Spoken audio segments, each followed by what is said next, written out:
Oh yeah, it's your birthday. Hey! Can you blow it? Candles.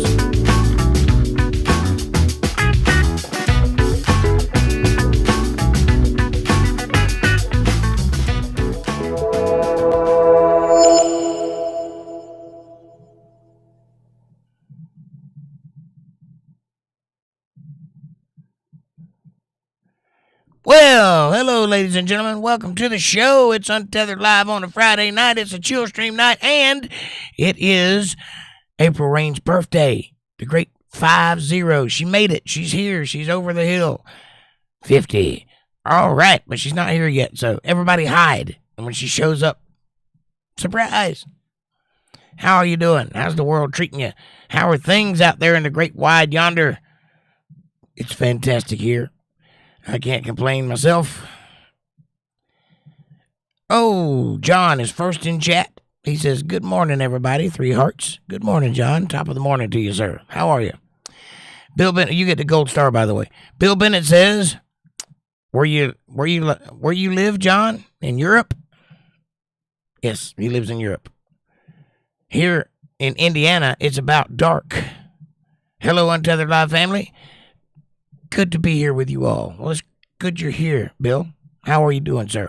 It's dark here, too, on the East Coast. It's, 8:34 where I'm at. And John says, hello, Bill. I am in Britain. It's 1:03 in the morning on Saturday in the future. We're still on Friday. So, hello, Saturday. Tell me how it ends. If anything weird happens on Saturday, let me know so I can be prepared for it. And Amanda says, John, here's your gold star. And hi, by the way. And hi, Bill. And John says, hi, Amanda, heart. And Amanda says, hi, Untethered Live family. Good to see you all. Happy Friday. I hope everybody had a good week. Hi, Jake. How are you tonight? Exhausted. I'm ready for a weekend. I'm ready to chill. I'm ready to sleep in. I'm ready to party like it's 1999. And enjoy some coffee and let my voice heal. I did 6 shows. That extra show did me in, I think, last week.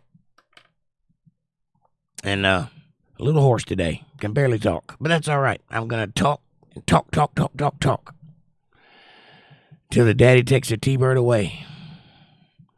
Amanda says, happy birthday, April. We love you. Smiley faces with birthday apparel and a heart and a square. Right on. John says, happy birthday, April. Party favors and cakes. Where is April on her birthday? She's at Gators. Probably at Gators. And Amanda says, she's the big 50. Shh. Don't tell her I told you, LOL. Patty Donahue says, hello, all. Hey, Patty, how are you, sweetheart? Welcome to the show. It's birthday night. It's April's birthday. I always try to celebrate my members' birthdays, and this is one of them, so enjoy. I don't have any cake with me, but if I did, we'd eat it. I do have a honey bun and a oatmeal cream pie, though. Maybe I can put a cigarette in an oatmeal cream pie, and then, well, at least there'll be smoke. Where there's smoke, there's fire, so my logic is sound. Amanda says something in hieroglyphics that ends in birthday cake. Oh, blow like the wind. Blow like a leaf on the wind on that candle and then eat the cake. I think that's what that says.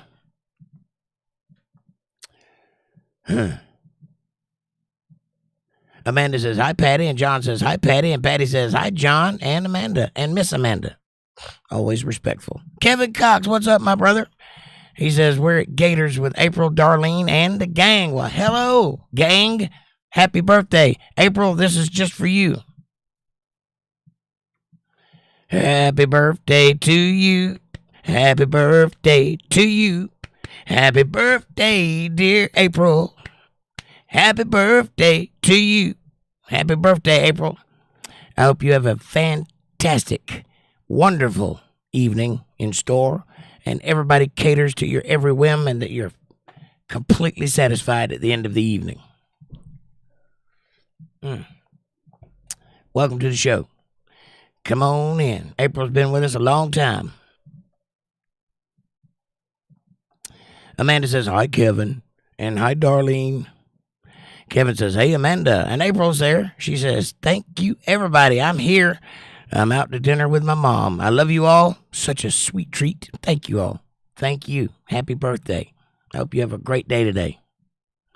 This entire episode is centered around you. And Amanda says, there's the birthday girl. And April says, I'm here watching. Aw. April says, bravo and thank you all. Well, you're welcome. You're worth it. Well, I hope you have a great day. Here's to you.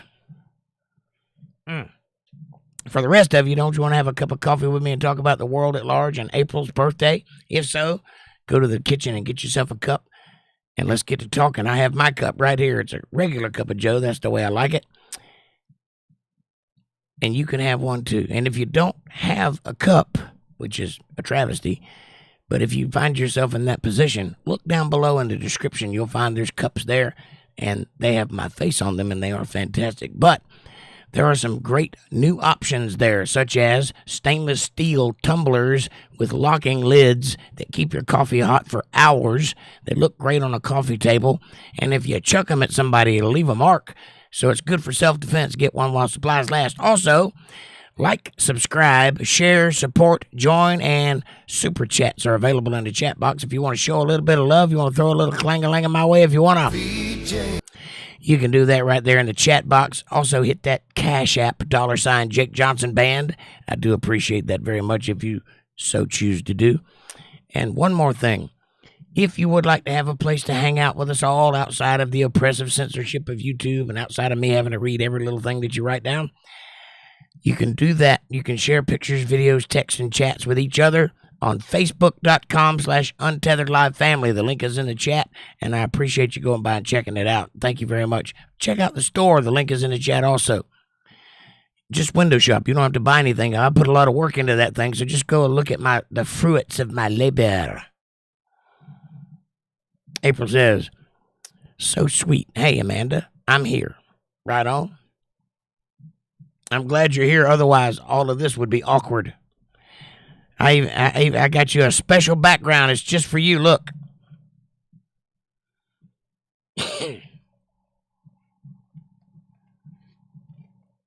Patty says, happy birthday, April. Happy big 5-0. I'll just do the rest of the show like this. How about that? No, you got to see my ugly mug. My mustache is getting jealous. Sometimes it abuses me.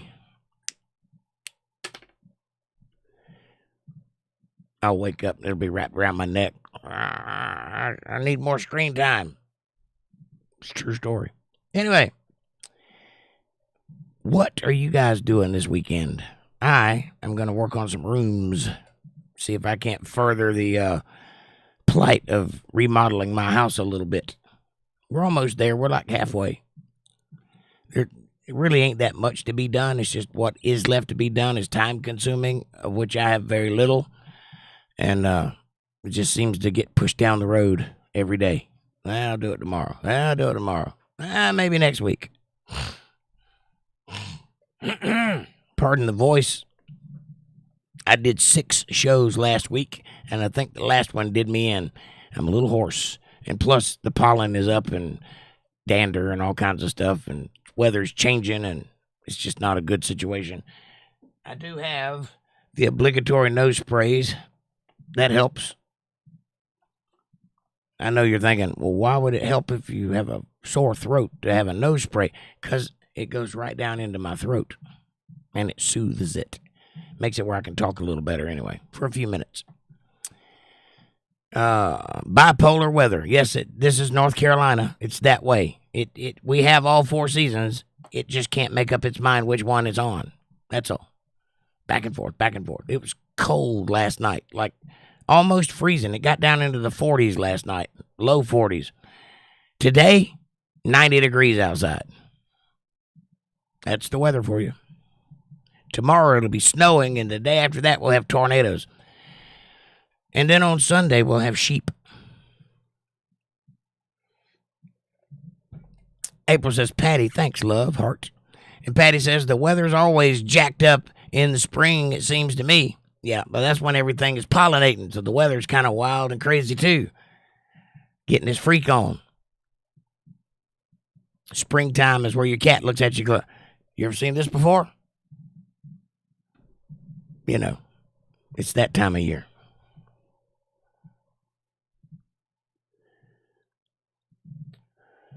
Peacocks are running around going, I'm fabulous. I'm fabulous.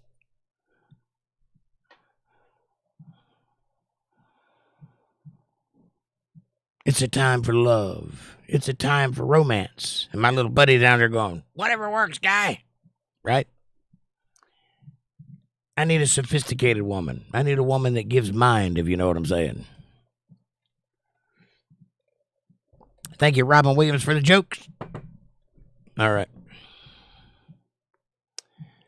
I'm not a comedian, but I do play one on TV. What you guys want to talk about? We got the big thing out of the way. It's April's birthday. It's her party. And she can cry if she wants to. Tonight, we're going to have fun. I'm so bad. I am bad, Amanda. Bad to the bone. I'm bad. Bad to the bone. It's terrible. Don't ever do that again, Jake. Noted. I do have some projects I'm working on, and hopefully I can get them out in this month. I'm trying to get it done this month. I got a few things coming, one of which is some members content. One will be the 7 Churches video. I haven't forgot about that. I have been working on it. Takes a lot of research to get your P's and Q's right, to make sure I'm giving out good information.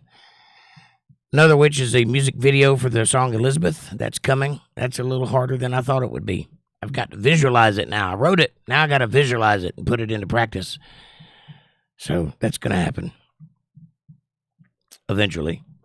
And I'm hoping to get another couple of songs recorded over the next couple of weeks, so we can have more than one song on the roster. Pretty soon I'll have 3 songs on the roster, and we can just rotate.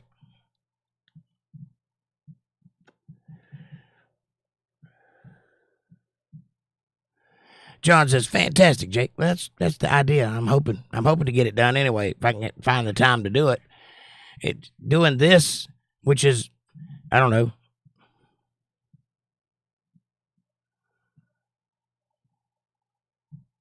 like almost 20 hours a week, plus my full-time job, plus playing in a band. And that's a couple of hours a week, depending on what I'm doing, depending on the week. Pretty soon I have no time to sleep or anything else. I got to eat as soon as I walk in the door, take a 15-minute nap, and then go to work. That's how it works. And then I'm up till wee hours in the morning, and then get up early and go to work. So being a one-man show is difficult to find time to do stuff. I have a lot of plans and a lot of things I want to do. I just got to be able to do it. So as the time appears, when we have a day off or whatever, then I can jump on a project and knock some of it out and get a little closer to the edge. 6 feet from the edge, and I'm sinking in. What do you think, John? I need to amass a team of people that can do all this stuff and get it all put together so that I could just go in and lay the icing on top of the cake. That'd be beautiful. I don't even know how to go about doing that. I don't know how to get what's in my mind out on the table so everybody else can see it and have an idea about it. That's kind of the hard part. And keeping mama happy, right? I got to do that. That's a full-time job. John Stewart says, John Stewart, why did I say that? John H. says, I went back to work today, and I couldn't stand sitting in self-pity crap. Right. Stay busy. That'll give you purpose, and purpose keeps you alive. So don't wallow in self-pity. That's the worst thing you can do. There have been instances of deadly diseases being cured by hope. I'm not trying to blow smoke up your tail or give you false hope or anything like that. But I assure you that attitude is everything. If you feel like you've lost, you have. If you feel like you got a battle in you, you might just have a battle in you, you know. So stay busy. Stay focused on something. Make every minute count. Amanda says, way to go, John. Keep your head up, and you'll be okay, man. Well, okay is a relative term. You'll be busy. You won't have time to think about not being okay. And then if, Lord forbid, the worst comes to worst and you are not okay, you'll be closer to God. So that's always a beautiful thing. There really is no easy way when things like that start happening. There really is no cure-all. Sorry for the pun.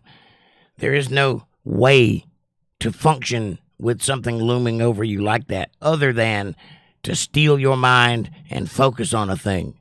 Because ultimately, life is what matters. Life is the most important thing in the universe because we're the only ones that have it. Nothing else in the universe is alive. This place is. So every precious moment, it matters what you're doing with it. And that moment is fleeting. Even if you're in perfect health and never have an issue in your life, the end comes too soon. And once you get there, you can't go back. Doesn't matter how long you have. It doesn't matter how long you got left. What matters is what you're doing right now. And I'd say you're in the best place you could possibly be, surrounded by friends that love you. And making the world a better place. That's a good thing to do, John. And we love you, and we got our spirit behind you, so hopefully you'll breeze right through this thing, and it'll be just a minor inconvenience, barely an afterthought. It'll be super easy, barely an inconvenience. John says, just sit in van bossing people around. That's right. I got chased by a rat the size of a cat as well. Crapped myself. I bet. That's a big rat. Size of a cat? That's a big rat. What are you feeding those things in London?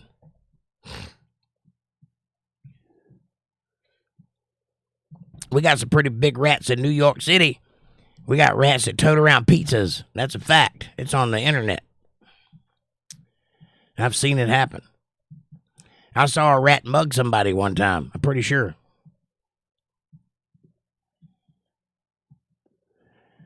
He said, give me your wallet, or I'll cut you like a fish. I'm a rat. What do you want from me?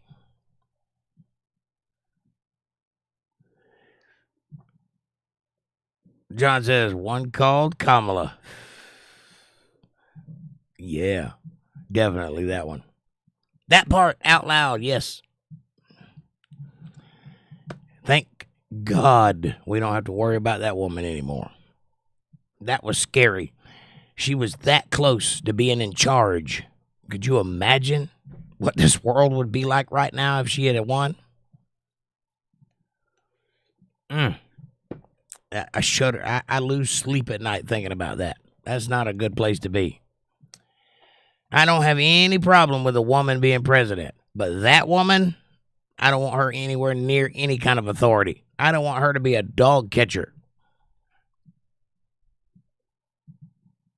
I don't know if you know this or not, but presumably, if everyone on planet Earth died that was involved in the presidency, dog catcher could presumably become president. He's in the line of succession. That's a fact. I don't know if you knew that or not. But all government agents, all people that are employed by the government that have official job titles are in the line of succession. It usually goes only 3 steps. It's the president, speaker of the House, and somebody else below her. Speaker of the House, president, vice president, speaker of the House, and somebody below her. So if the vice president and the president die, the speaker of the House becomes president.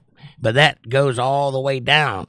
So if everybody in the line died, like if everybody was at a Congress meeting and somebody blew up a Congress building and the only person that wasn't there was the dog catcher, guess who the president is? Oh, there's Dana. Hey, Dana, we've been worried sick about you. How are you, sweetheart? Welcome to the show. How's your granddad? And how are you? How are you holding up? Dana says, happy birthday, dear April Rayne. Much love and greetings to all. I was worried about you. I was looking all over the place trying to see if you had sent me an email before so I could reach out to you. I don't have your email address, by the way. How about email me? Here's my email address. Send me an email so I have you on my list in case I need to reach out to you. Please. Thank you. Amanda says, hi, Dana, hon. We've been worried about you. How's Grandpa? And Dana says, hi, Amanda. And John says, good to see you, Dana. Patty says, hi, Dana. Very happy to see you here today. Dana says, good to see you too, John.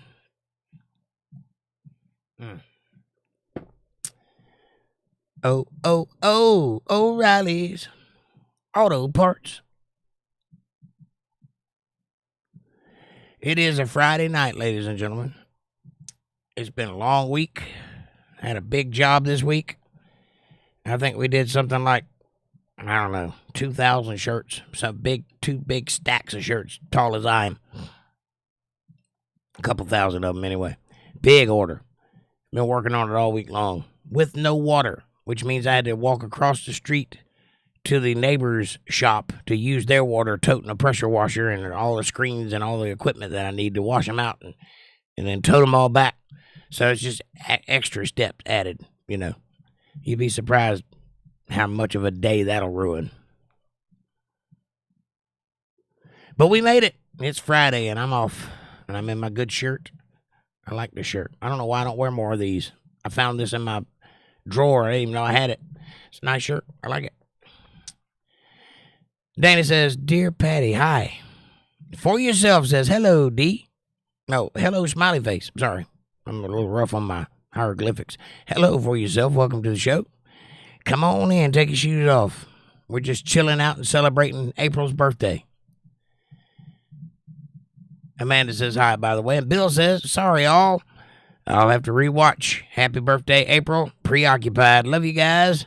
You all rock. God bless you, fam. Bill, enjoy your kids. Do what you got to do, buddy. We understand. And April says, Dana, thank you, lovely. Good to see you tonight. I had a feeling we're going to see a bunch of people tonight because it's your birthday. Everybody's got to show up and say hello. Amanda says, see you, Bill.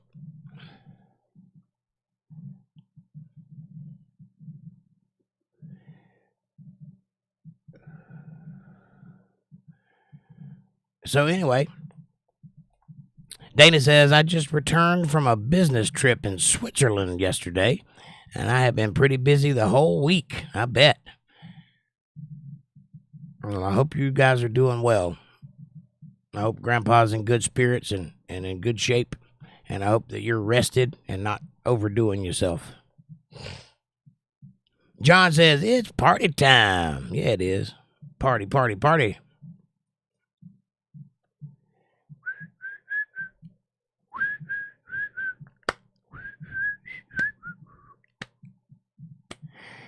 Anyway.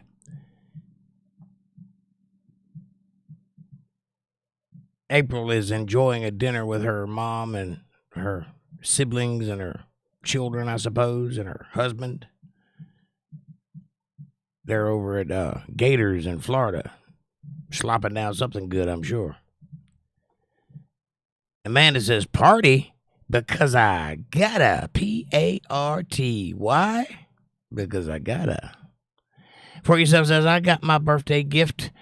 It was a Star Wars Lego toy. Cool. You like Star Wars? And when was your birthday? We try to celebrate all of them around here, but if I don't know about them, I can't do it. But definitely all the members get the royal treatment. And which Star Wars toy was it? Was it the Millennium Falcon or was it like the X-Wing? April 6th. Well, happy birthday for yourself. Happy birthday, and I hope you had a great day. And if I'd have known about it, I'd have threw you a little birthday shindig. I got this nice background and everything. Look at this. I even made my camera fade out like a professional. Ha! Isn't that nice? Amanda says, happy belated birthday for yourself. Tell us about your Star Wars toy. Some of those are good. Some of them are just nonsense, but some of them are really good. The Millennium Falcon was a very sought-after toy back in the day. I remember people going crazy over that thing.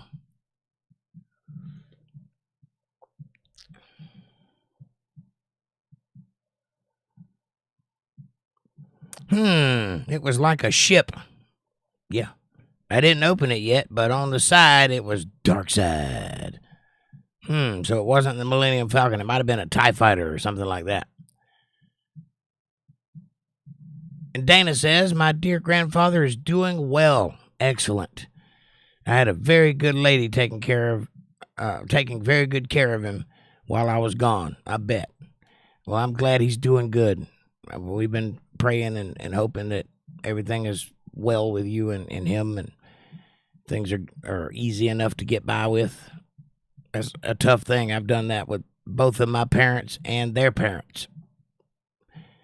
For a while, it was like a hospice care unit here. There's like 8 people died in this house. Amanda says, that's awesome, Dana. And John says, brilliant news, Dana. Brilliant. That is fantastic. I'm so happy for you guys.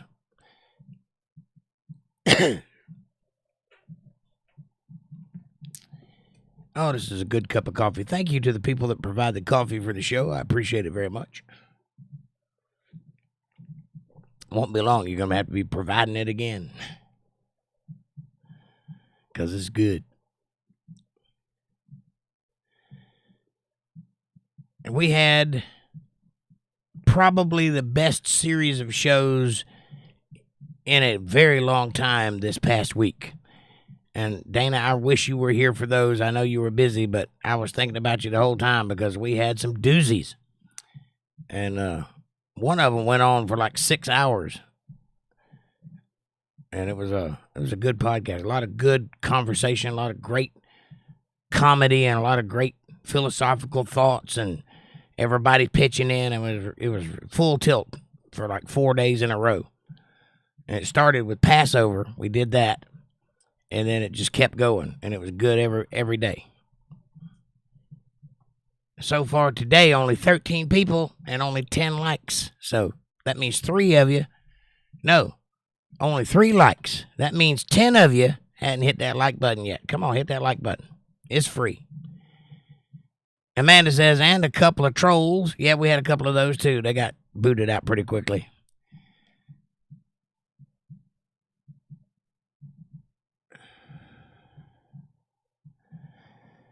For Yourself says, I'm at India because there was an IPL cricket match. India, the country? Cool.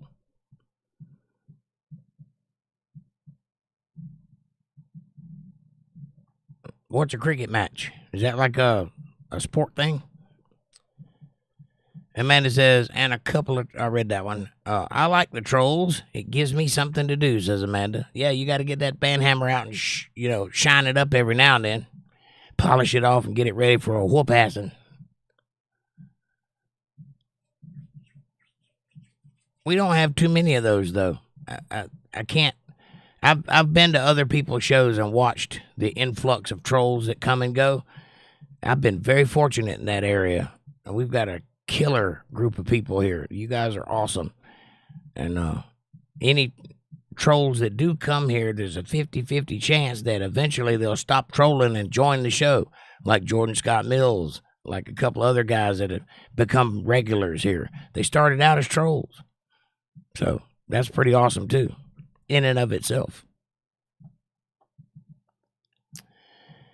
Amanda says, probably because they have been warned that the banhammer's here.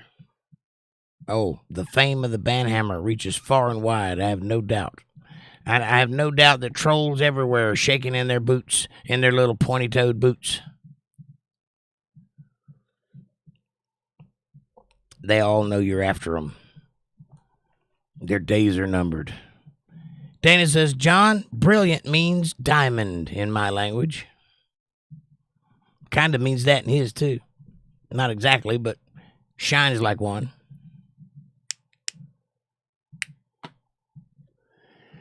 And Amanda says, something. I don't know what that is. It's a troll? Troll.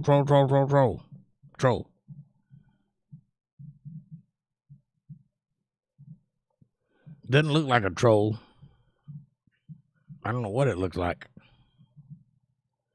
April says, hi, John. For yourself, much love, and thank you for the birthday wishes. Absolutely.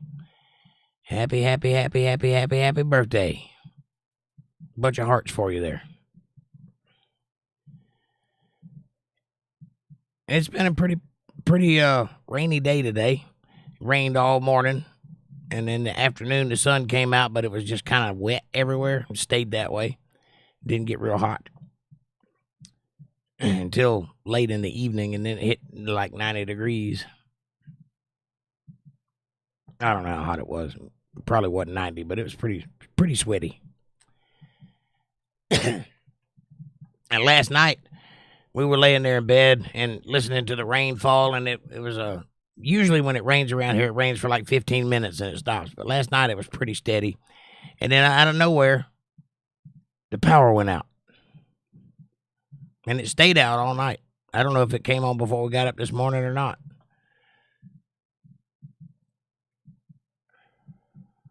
I got up and stumbled out and went to work. I don't think I woke up till I got there. But it wasn't storming. It was just a steady little rain, very calm, no thunder, no wind. Just power went out. I don't know what happened. Oh, it came on about 6:45. Okay. So it was off for a good 4 hours.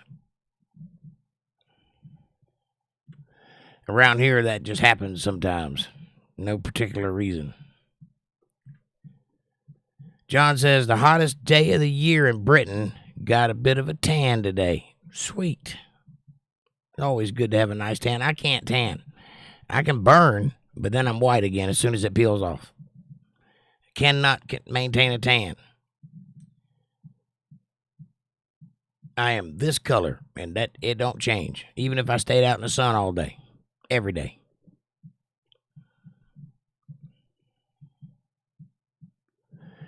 John says, I go black. I hear you. I don't. I just look like I was oven roasted.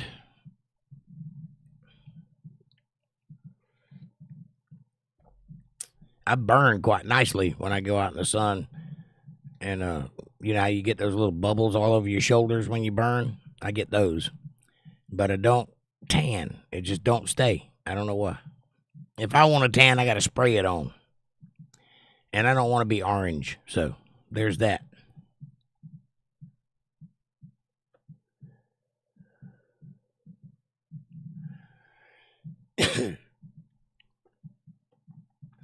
I have been thinking about dyeing my hair platinum, though. Then I'd look like an albino. That'd be funny.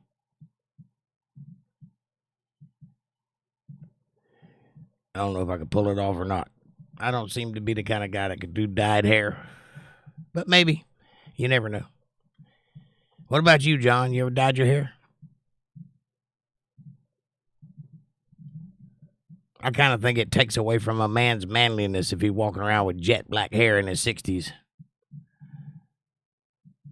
John says, being a Romani gypsy traveler, we go dark. I didn't know you were a gypsy.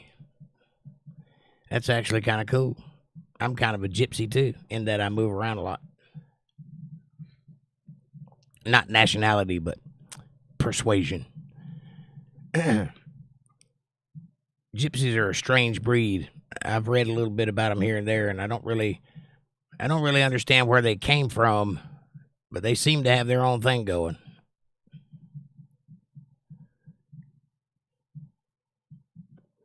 It's a very interesting group of people, to say the least. They have their own little set of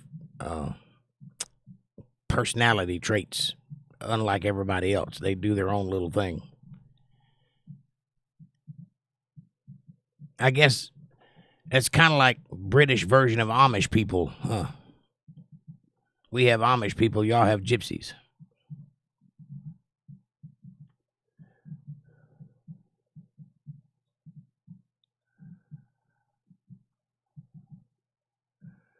Speaking of gypsies, you ever see that movie that Brad Pitt was in? I can't remember the name of it, but it's about gypsies.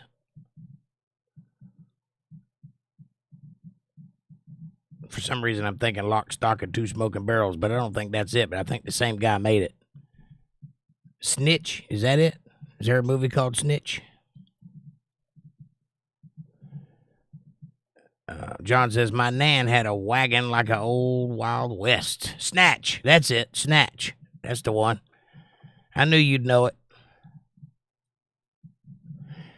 For Yourself says, why is everyone on YouTube Shorts? Hang on, my chat jumped. Where'd it go? Oh, you retracted the message. I see what happened.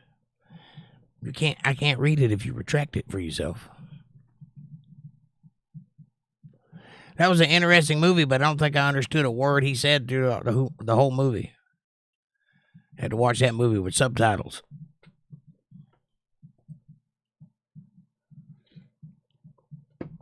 Birthday cake. John says, I did, right? Dana says, we have many gypsies in my country. They are in every European country, and they came from India hundreds of years ago. Interesting. I never heard that before.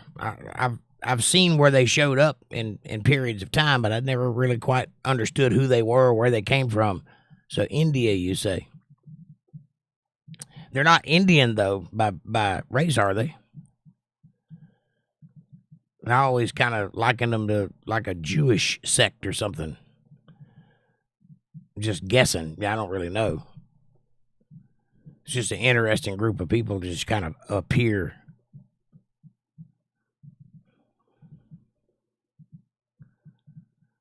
Seem to not have anywhere to go. They just kind of go around. John says, Dana, the 1500s, right?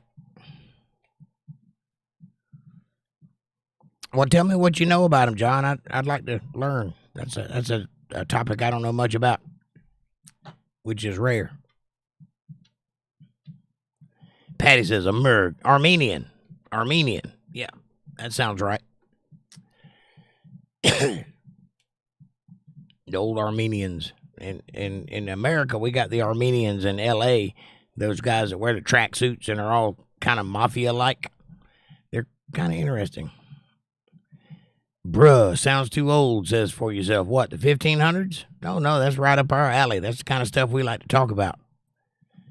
We're always looking at stuff in the past. That's where the most interesting stuff happens. Nothing interesting happens in the modern times. It's all the same thing over and over again. If you want excitement and drama, look in the past. Look no further than the Greeks if you want drama. Speaking of Greeks, where's Linda Davis at tonight? Are you out there? Are you hiding?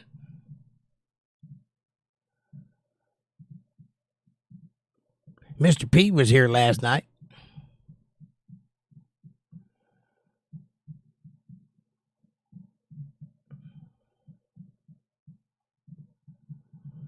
All right. For Yourself, what kind of things are you interested in?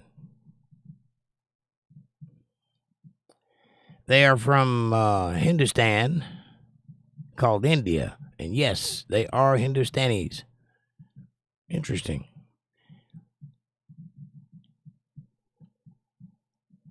For Yourself says, I really wanted to test the P90 gun. P90.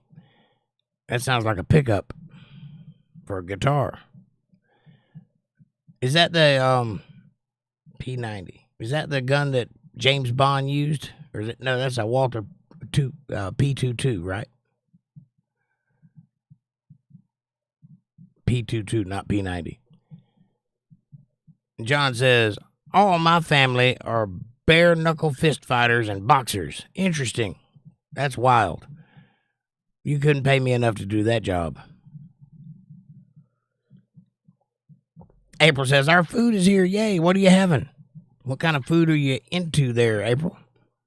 I had a big old fat juicy pork chop and some cheesy rice and broccoli for dinner. Cheesy rice and broccoli and a big old fat pork chop. And it was delicious. Patty says, we call those type in my family rednecks, John. Well, unfortunately, I have a little bit of that in my family. Rednecks. But I grew up in a different era. When you turn down my street, when I was a kid, when I was a little boy, first thing you'd notice is a bunch of deer heads hanging on the trees and stuff, like warning signs. And the road that I lived on was an old dirt road, and it went about 6 miles into the country, and it was overgrown with trees. They covered over the road like this, so it looked like you were driving through a cave, and it'd get real dark as you were going down that road. And red clay Georgia dirt road, go on for miles, and a bunch of little roads split off from it and just keep on going out into the wild. And back when I was a kid, it was about probably 30 miles to the nearest store. So, I mean, it's grown up a lot now and it's paved now, but when I was a child, that was about as far into the country as you could get. They had to break dawn with a billy club and pump sunshine in after that. But it was an interesting place. The cops wouldn't even go down that road. They would stop and turn around at the edge of the road and go back to town, but they wouldn't go down there because bad things happened down that dirt road. And everybody on that road was related to me, so they were all family and all tight-knit, you know. Pretty interesting. And I think we didn't have electricity for most of the time. We had it, but it was sporadic. And we didn't have running water. We had a well outside. We had to pump the water out. So I took a bath in a wash tub outside in cold water once a month, whether I needed it or not. And we hunted for our food and grew a garden. And it was like we lived in the 1800s. That's what it felt like. And then suddenly we'd be in town and all this modern stuff would be around, and it was just like a culture shock. We moved out of there when I was about 7 years old, and moved to Florida. And that was the first time I'd ever seen modern civilization, you know. And it was quite interesting. Patty says, of course, I'm on the Tennessee-Georgia line, so you can't expect anything else, right? That's what they grow down there. And we had a well just like everyone else, right? Big old well that was dry about half the year. Well, ours was dry about half the year because they had started digging those chalk mines. In Georgia, chalk is the major export. Kaolin, if you know what that is. The White Cliffs of Dover, that's kaolin. So they mined that where I'm from. And so when they started sinking those big mines, the water table was interrupted and our wells went dry. And we were too far out in the country to get city water, so we just had to go to the neighbor's house and carry water in jugs. I remember doing that to this day. Walk about 4 miles toting gallon jugs of water. All the good old days. A musket in the 16th century, says for yourself. Oh, the P90? I got you. A lot of lime, says Patty. Oh, yeah.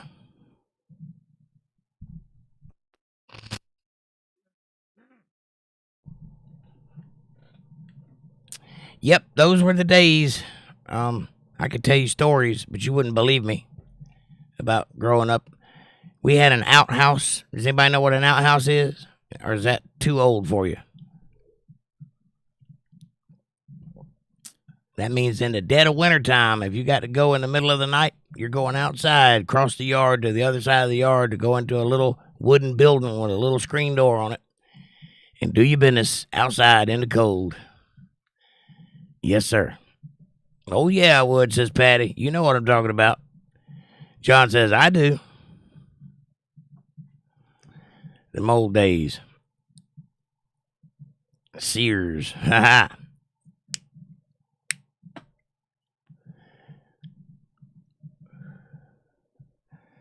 And my father would be out there in the barn skinning a deer, and every time he heard a car, he'd cut the lights out and look around, make sure it wasn't a game warden. It was that kind of place. We used to just pee up a wheel, says John. That's weird. Why would you pee up a wheel?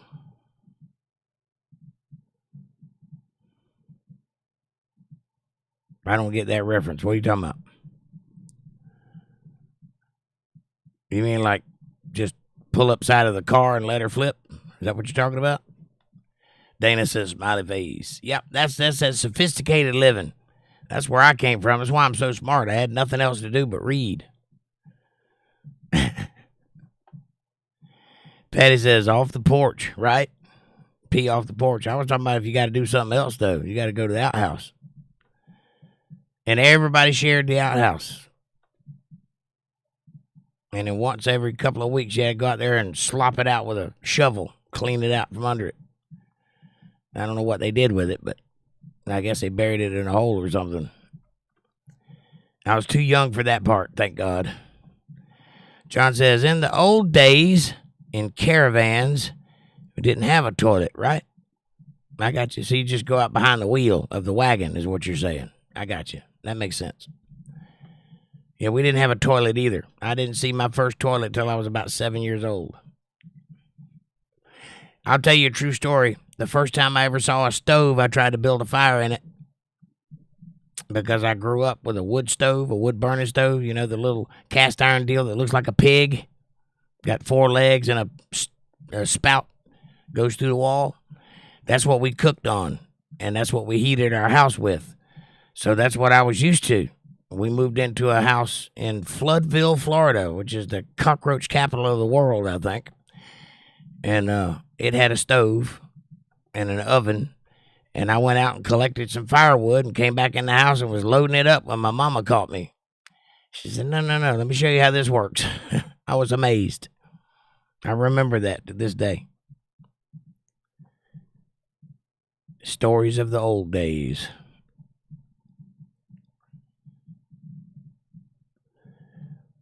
Walter Davis, what's up, brother? He says, good evening, all. It's April's birthday today, Walter. Say happy birthday.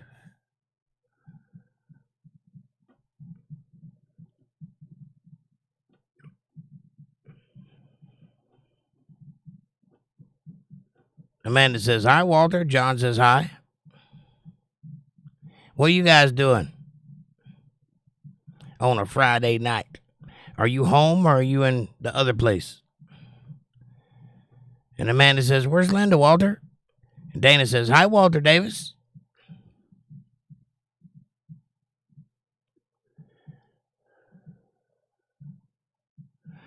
Did you guys ever see my new guitar?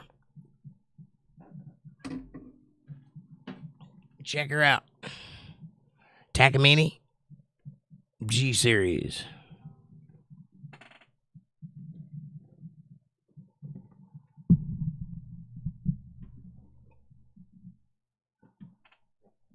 Ain't it pretty? This was a gift. My lady bought it for me in secret, unbeknownst to me, and she paid it off. And then we went to pick up some other stuff, and she surprised me with it. It sounds great, too. It's got a very punchy sound, very full, good sounding guitar.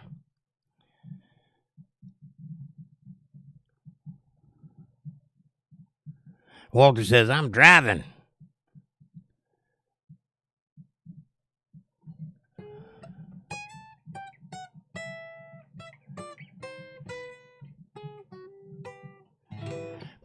John says, play April a song, please. Sure.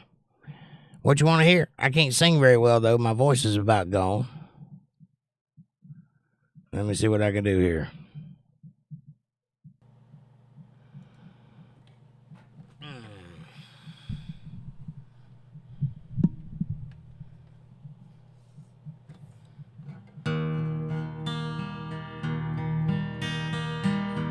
You hear that all right?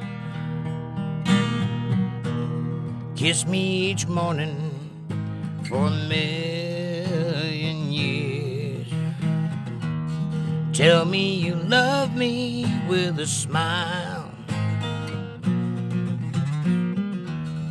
Tell me you love me for 1,000,000 years.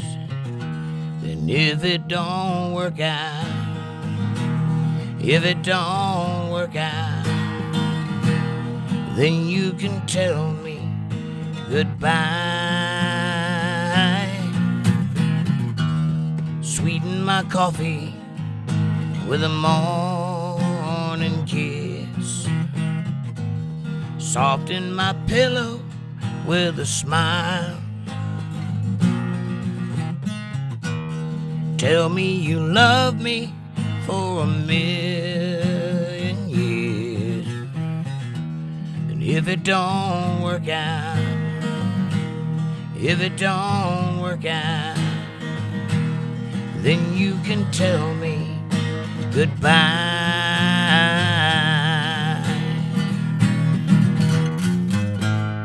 If you must go, I won't grieve.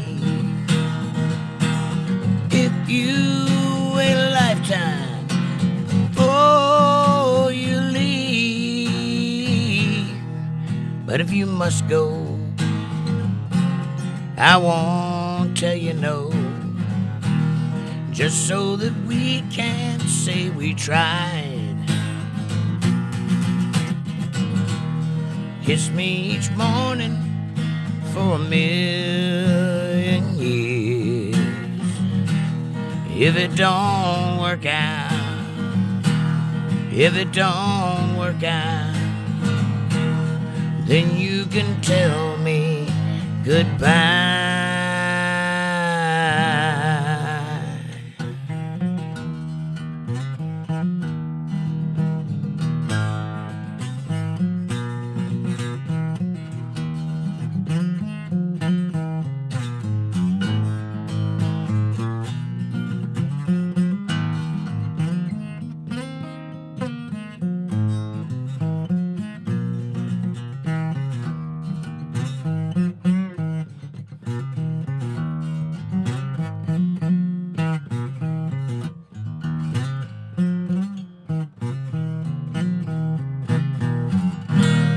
There you go.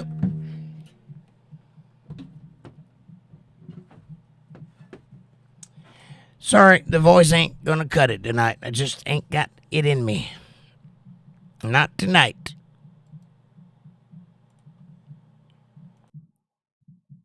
I tried to. That's all that matters. Amanda says, yes. And Patty says, yep. That's a pretty cool guitar, Jake. It is. It's a lovely guitar. It had a great case that came with it, too. Brand new case. One of the plushy inside. Very hard shell case. Very nice. Dana says, nice song. Thank you, Dana. Sorry about the voice. It's just not doing well today. Mr. P's in the house. What's up, John? He says, hello, all. Hey, John. Nice to see you. It's April's birthday today. Say happy birthday. For Yourself says, it's rhyme. Somebody, see you people next time. All right. Cool. Yep. Young people, they don't like the old stuff. I was young back when the old stuff was new. Amanda says, hi, Mr. P. And Mr. P says, hello there, Dana. For Yourself says, it's time. It's time. Oh, it's time. It's time for you to bail when I start singing, huh? I got you. Dana says, hi, Mr. Pro, John Hart. And John says, Mr. P, what's up? Mr. P says, Hart. And whose birthday is it? It's April's birthday today. And we're throwing her a little shindig. She's here. She's just eating with her family right now. Down there in Florida. Florida town. Amanda says, it's April's birthday. And Mr. P says, happy birthday to you, April. Nice lady indeed. Absolutely. She sure is. John says, thank you, Jake. It was fantastic. Yeah, sorry about the voice, man. I'm real scratchy today. It's that time of the year, man. It always does me in. Dana says, April's birthday is in April. And so is mine. When is your birthday? We'll celebrate yours, too. And April says, thanks, John. Love, good to see you. Finally. I think what she's saying is, we missed you, John.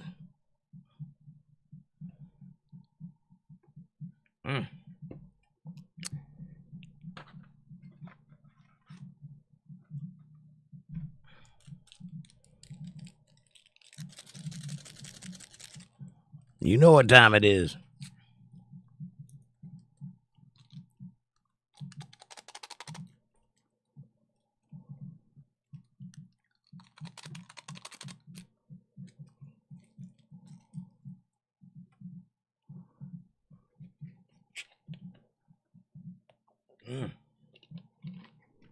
Good for the liver.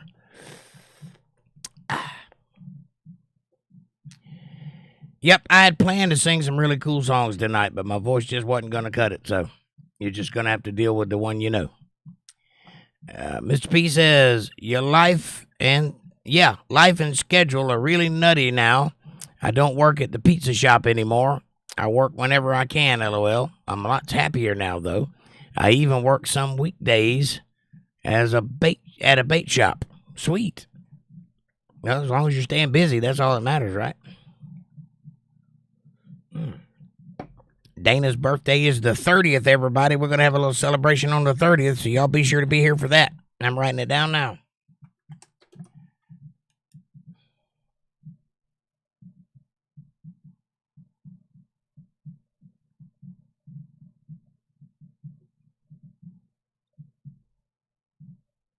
I got you.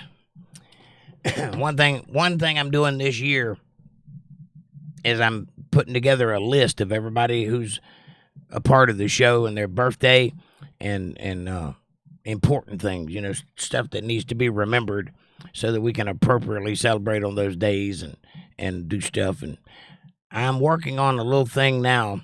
I'm looking. I hadn't found it yet, but I'm looking. Anybody want to help me with this, you're welcome to. I'll accept any help I can get. But I'm looking for the most efficient way to buy stenciled Bibles. What I want is a leather-bound Bible with a leather case, a zip-up case. And I want to be able to put people's names on the Bible. It's going to be an UntetheredLive branded Bible with your name on it. And I'm going to send those to the members and people who might want one. And that's one thing I'm looking for, but it needs to be something I can pay for. It needs to be economical. So I'm looking for the best deal on that kind of thing. And I'm looking at maybe buying 10 at a time, something like that. So if anybody has any information or has any way of looking for that sort of thing, help me out. Mr. P says the 30th stored in my memory. Got it. Walter says, happy birthday, April. Absolutely. And Dana says 33. 33. Mr. P says 33. Dana's smiling. Mr. P says, I thought you were my age, Dana. Dang. Ha ha ha. What is your age, John? Might be. What I lack for in time, I make up for it in enthusiasm, if you know what I'm saying. And Walter says, hi, Jake, Amanda, Mr. P, John, for yourself, Patty, Dana, Bill. Mr. P says, I'm 42. 42? That's the answer to the greatest question in the universe. I was 42 once. I remember that well. It's all downhill from here, John. And Patty says, hey, Walter. And Mr. P says, Walter, sir, hello.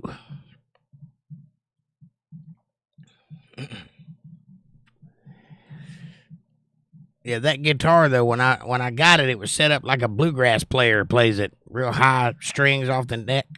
And I've been working on lowering the action, which is difficult to do on an acoustic guitar. You can't just turn a knob. You got to lower the action by sanding off. And the problem with that is if you sand off too much, you ruin the guitar. So it's got to go very slowly. So I don't quite have it where it's playable for me yet, but I'm working on it. Another month or so, I'll have it dialed in, and it'll be like butter. But until then, I got to keep messing with it, keep changing the strings and keep playing with it. It's a little bit aggravating, but once you get it, it's great. And Dana says, on the 30th, I will be 33. Too many threes in this year. I hear you. 33 is a beautiful number. That is the age of perfection as far as I'm concerned, Dana. And John says, 54, age is only a number, Jake. I know. Especially when you're 50 going on 2,370.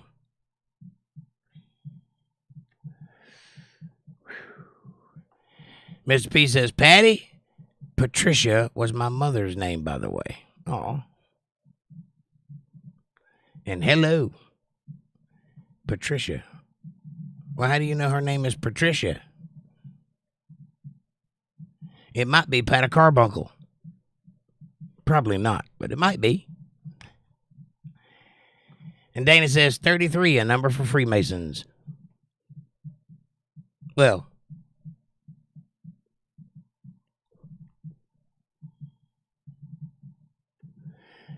it is an interesting number.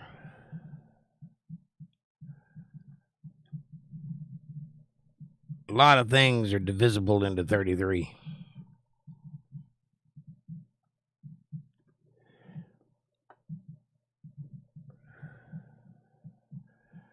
That's one of those things, you know, secret stuff. Can't talk a lot about that. I'll tell you whatever you want to know within reason, but there's a few things that I swore to secrecy over I can't talk about. The problem with it is if you're not a Mason, it wouldn't mean anything to you anyway, so it wouldn't help you to know the secrets, but I just can't divulge those things because I gave my word. I will be 33 degrees old, says Dana. Right on. I am 33 degrees old, and it ain't all it's cracked up to be. Mr. P says, I wonder if another channel I visit would mind if I plugged Untethered Live. It's Christian. Well, that'd be nice. Thank you, John. Yeah, check with them first, though. I wouldn't want to step on anybody's toes, but if the Lord is willing and you want to do that, I appreciate that. Patty says, does it have anything to do with Jesus? What, the secrets? No. Nothing at all, actually. It's actually kind of mundane. It really doesn't mean anything to anybody unless you're a Mason, unless you have the secret. Then it means something. Otherwise, it's just nonsense. I just can't talk about it. Or you mean the 33 part? No.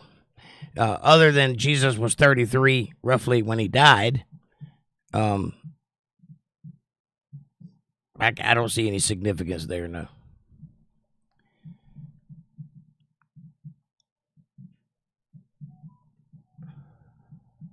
That's something I'd be able to tell you if it were a thing, but I don't know of anything that it correlates to him by that number, other than that was his age.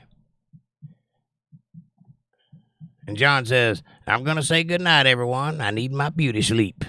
And loads of it. And bless you all. Get that beauty sleep. Take care of that upper lip while you're at it. We love you, John. Thanks for being here, buddy. Sleep well and rest easy, my friend. And Dana says, Patty Donahue, smiley, thumbs up. And April says, good night, John. Mr. P says, good night, John. Patty says, good night, John. Jake says, good night, John.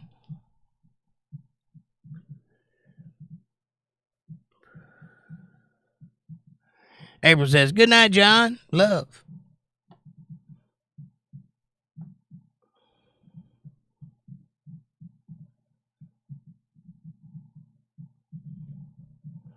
Anyhow, if you guys know anything about Takamine guitars, Takamine started out as a handcrafted instrument back in the day, Japanese-owned company.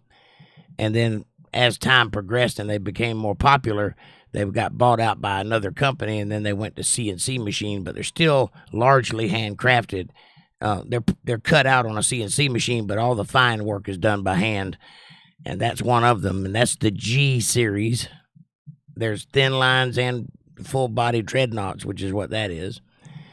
And my favorite is the thin line, but I haven't found one in many years. I've owned 2 of them in my life, and I loved both of them. And if I find another one, I'm going to get it. Matter of fact, that's the picture that you see. Let me see if I got one.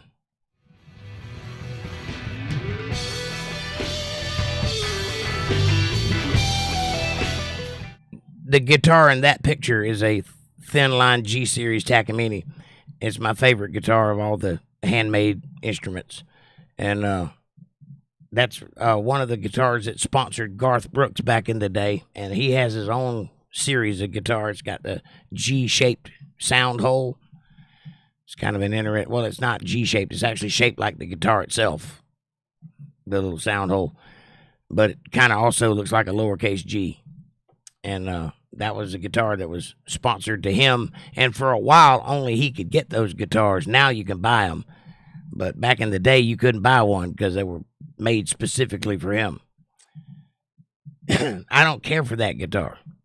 I like the way it sounds, but I don't like the way it looks. I don't like the way it's so big. And I don't like full-size acoustic guitars anyway because I'm a little fella. And if I'm sitting down, it's all guitar. You know what I mean? I like the little thin ones, like my black one that I play all the time.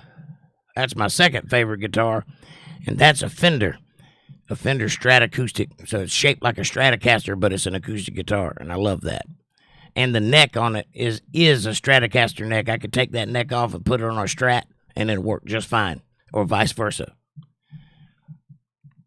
So that's pretty cool. Can't take the neck off of the Takamine, though. It's glued in.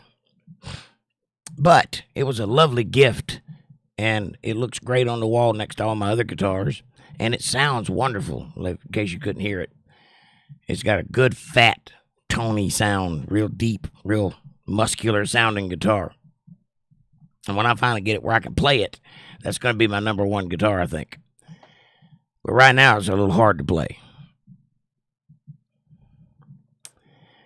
Dana says, have a lovely beauty sleep, John. Maybe sleep in a little.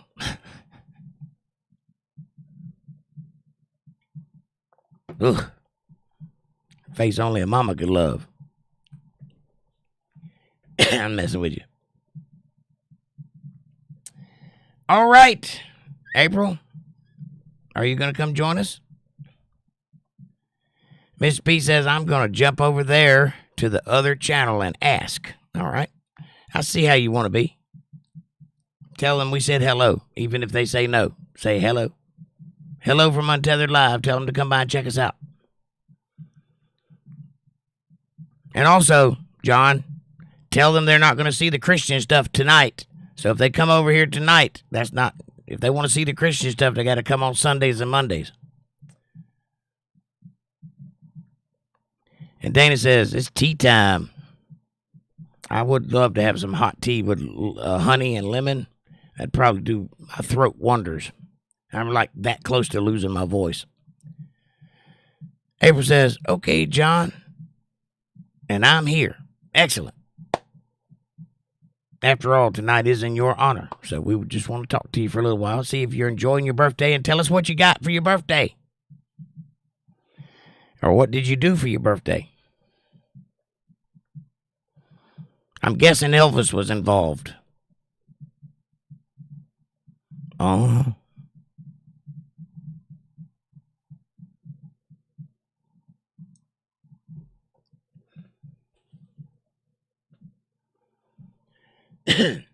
Next week, I'm getting a new toy, a chainsaw. I've been paying on it for a while now. I got some trees out in my front yard that need to be gone, and I went and bought me a chainsaw. It's nice, too. It's a Craftsman. I can't wait to get it and go to cutting trees.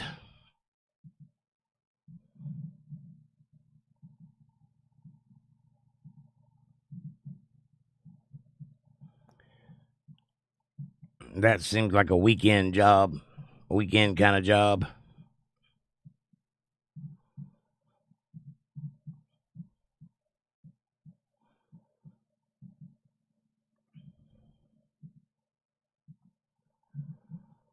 April, what'd you get for your birthday, honey?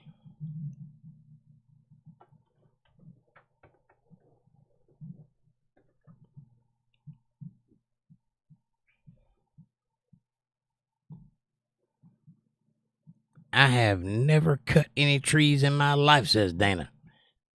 You don't know what you're missing. It's something else. Well, these trees, the ones that I'm talking about, they all kind of died and fell over, and they just trashing up my front yard. I have a line of cedar trees across my front yard where the road is. The road's in the front of my house, and then I've got like a privacy fence of cedar trees down the front of my property. And these 4 or 5 trees just kind of died and fell. I don't know if they got struck by lightning or what. They're just laying over. So they're just laying there. So I got to go out there and cut them up into chunks and drag them back there and put them on the fireplace and burn them up. And there's a few limbs around here that need to be trimmed back and things like that. So I needed a chainsaw. And I've got everything but a chainsaw. And I have a little electric chainsaw, but it only cuts little things, you know, like bushes. It won't cut a big tree, you know, because it's just a little one and it's electric. And those things get hot pretty quick, as you could imagine, with a long drop cord, all that voltage drop, and then you got a big tree you're trying to cut through. You had to burn that thing up in a heartbeat. So I went and got me a gas-powered, sure enough chainsaw. And I got a pretty good deal on it, too. I mean, it's about a $500 chainsaw. I got it for $100. That ain't bad. And I've been paying on it weekly, you know, to get it paid off. I can't buy anything with just cash because I don't make a killing, you know, but I got her done. And next week I'm going to go pick it up. And that weekend, when I pick it up that weekend, I'm going to go out there and cut those trees up and get my front yard looking nice again. Because it's a pretty yard, but it's just got a bunch of debris laying around out there, and I don't like it.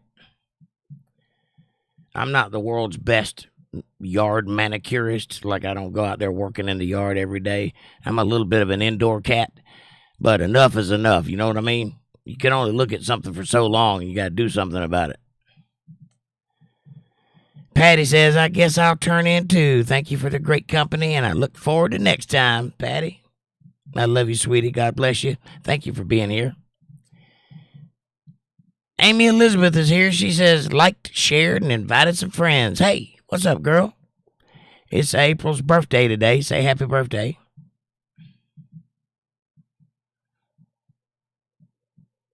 We're waiting on her to tell us what she got for her birthday.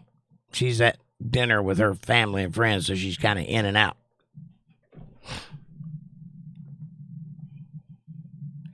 Amanda says, good night, Patty. And Dana says, Patty Donahue, heart. And Amanda says, hi, Amy. Yes, hi, Amy. How are you? How's your flood business working? Are you back to normal yet? Or are you still in the cleaning process? Amy says, happy anniversary of the day you escaped from the womb, April.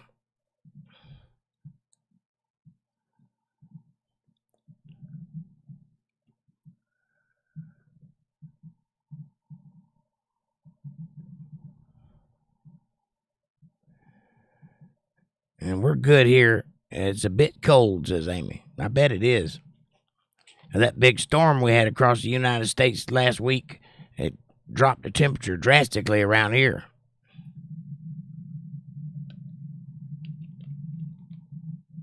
John says he was happy to. Excellent. And I told him, Jake, thank you, John. God bless you, sir. Maybe they'll come by and hang out with us. Maybe we can go by and hang out with them.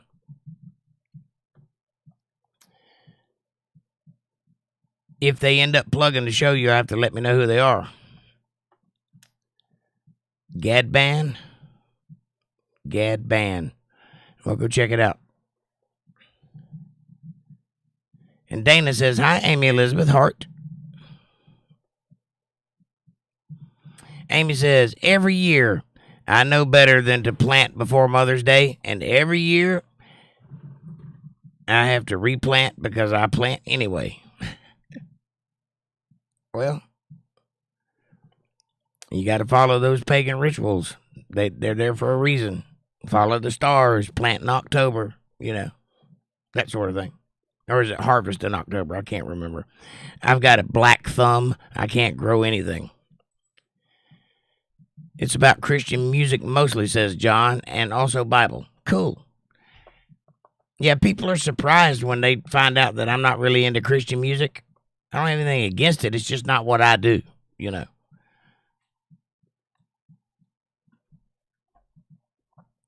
Mr. P says, I just got a chainsaw too, Jake. What did you get? Mine was an 18-inch Craftsman. It's a pretty nice chainsaw too. It looked brand new. I bought it used, but it looked brand new. Clean. And Amy Elizabeth says, happy Friday, everybody. Happy Friday to you too, Amy. How are you? Mr. P says, we can both get Jason masks for Halloween. Right on. Well, he didn't use a chainsaw. That would be the Texas Chainsaw Massacre. You'd have to get a leather mask for that. A leather face mask.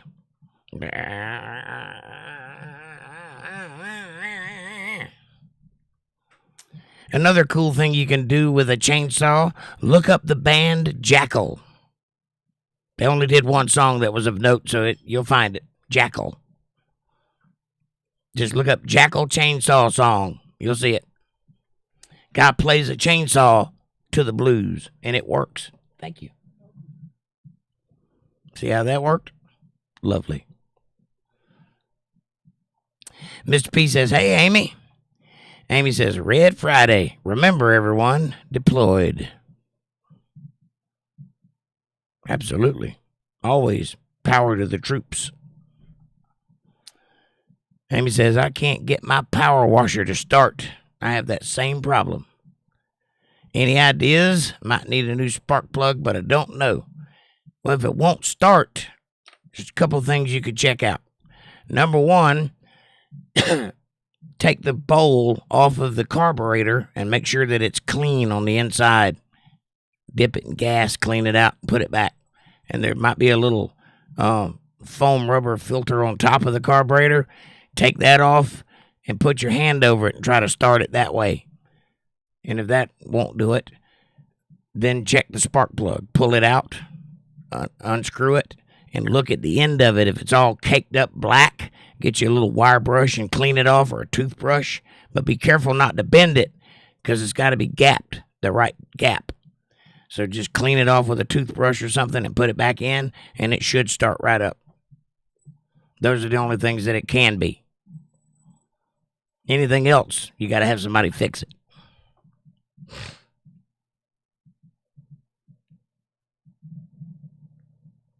Amanda says, carb clean. Mr. P says, restricted somehow, Amy. Right on. Amy says, it's a Briggs & Stratton engine. Well, it should run. Those are good engines. Mr. P says, need 3 things to start. Air, fuel, spark. That's right. Well, check those 3 things that I told you about. The little filter at the top, the bowl at the bottom, and the end of the spark plug. Make sure it's clean, and it should crank up. Also, make sure you don't have old gas in it. Put new gas in it. Make sure you drain the old gas out and put new gas in it. That's the only thing that'll make it run.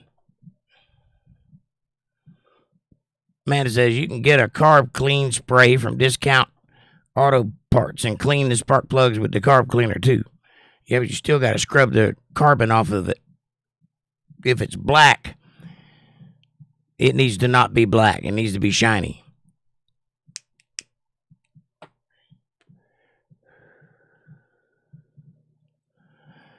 And Mr. P says go through and make sure it's getting all 3.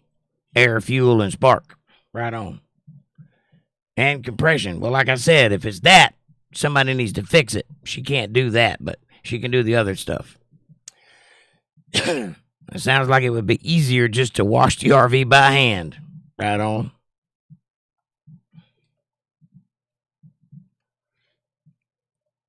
Well, it's not hard, what I just told you to do. You need a flathead screwdriver to take the filter off, and probably a wrench to take the bolt off for the bowl. It's just one bolt. It might be a screw. If it's a screw, just use a screwdriver. And as far as the carburetor, as far as the spark plug goes, it unscrews, so you just put a socket on there that's the size of the spark plug and pull it right off. It don't have to be any kind of tight. It just has to be hand tight when you put it back. So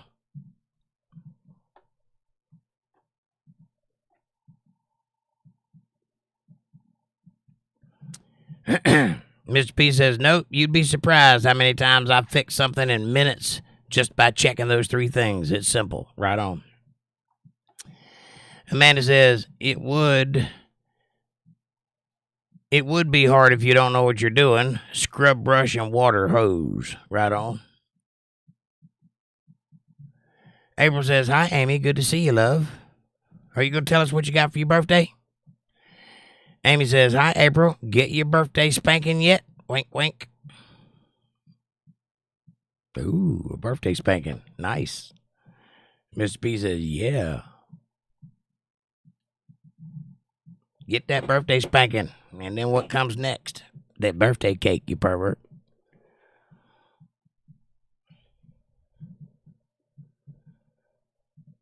I had a birthday not too long ago, back in December. And I turned a big 50 then, too. So I'm with you. I understand what you're going through. The big 5. I was thinking about it today. It's hard to believe I'm 50 years old. I can't even wrap my head around that because I still feel like I'm 25 in here.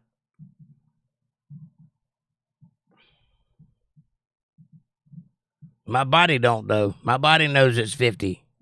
When I get up in the morning, oh, yeah. And when I get home from work and I got to take a nap, oh, yeah. Amy says, happy birthday to anyone that has had a birthday this year or will be having a birthday this year. Or what about next year? Are you just damn the people from next year, just only worried about people from this year? That's kind of bigoted. What kind of person are you? Debbie, she says, sticks and stones may break my bones, but you'll always be a liberal. Oh, no, but whips and chains excite me. Nice. Dana says, I feel 100. Me too. Me too. Amanda says, hi, Debbie. Amy Elizabeth says, hi, Debbie. Yes, hi. Hi, how are you? It's April's birthday today. Say happy birthday, Debbie. And have you met April? And if so, but if not, April, Debbie, April.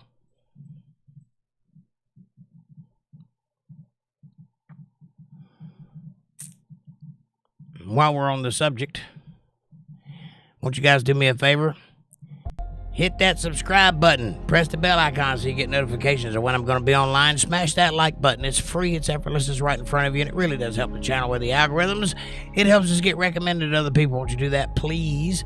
Share this video with somebody you love. Better yet, share it with somebody you don't love. Bring them into the family. Make them part of the fold. Be part of their solutions, not part of their problems. Leave a comment down below. Let me know what you're thinking about. Question me, curse me, bless me, challenge me, confront me, conform with me, drink my Kool-Aid. Make your own Kool-Aid as long as you're thinking critical. That's what I want. Critical thought coming from that brain of yours. And hey, if you dig what you're seeing tonight and you want to see more of it, you want to help me get out there and reach the world, you want to help me pull it in one subscriber at a time, if you want to help me build this into a business, an empire, take over the world, you can do that by going to paypal.me/JakeJohnsonBand, or if you're a Cash App user, $JakeJohnsonBand. It is a win-win. It helps me out a whole lot. I do appreciate it. It's a win for you too, though, because God notices these things. Now, you can also join the channel by hitting the join button down there in the corner, or you can buy a t-shirt or whatever. You can help out that way. But easiest way is to throw a super chat in the chat box. That's the best way to do it. But actually, the best way to do it is Cash App, but the next best way is the super chat. But either way, it doesn't matter. However you want to do it or not do it, that's fine too. I will always do everything in my power to be worthy of it, though. I'll answer all your questions and comments as I always do right now. All right, thank you very much for that. Mr. P says it's a Stahl 16-inch. I don't know the model. Spell correct. Won't let me spell it right. It's a Stahl. I know what it is. I got you. Amy says Stahl. I know what you mean. Right on. Well, 16 inch is pretty good. Mine's 18-inch, but that's not that different. It's about the same size. It's a little bit bigger on the end. Same motor, though. My father had one that looked like, and I was a little boy, so I might be remembering this wrong, but it had a big hoop like that, a big old hoop, and it had 2 gas tanks on it. It looked like a Harley Davidson gas tank with the 2 gas tanks and a big handle, and it looked like a monster would tote this thing. And I saw it when I was a kid, and I've remembered it my whole life because it looked like a medieval weapon of some kind, that you would ride into battle, and, it had big hooks on the end of it, like you would hook it into the tree, and then, anyway, I've never seen another chainsaw that big before in my life, but that was a monster. And I wonder whatever happened to that thing. Somebody in my family's got it, I'm sure, but I haven't seen it since I was 5 years old. But I've never seen a chainsaw that size before. It's a big one. I don't know what inches it was. Probably 30 foot. I don't know. Amy says, inches in men inches or women inches? Because there is a difference. Yes. Women have been told for generations that this is 6 inches.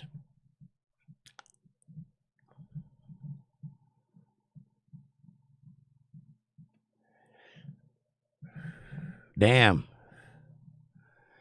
Amy hit the nail on the head there. Mr. P says, if my neighbor can do it, Amy, I know you can. Right on. Fix that pressure washer. I stole one from my job. It was brand new, and he threw it away because it had a leak. And I brought it home and patched the leak. And then I went and plugged it up, and it don't work. I guess that's what I get for stealing, huh? I didn't really steal it. He let me have it. But that was kind of a shame. I got to get another pressure washer now.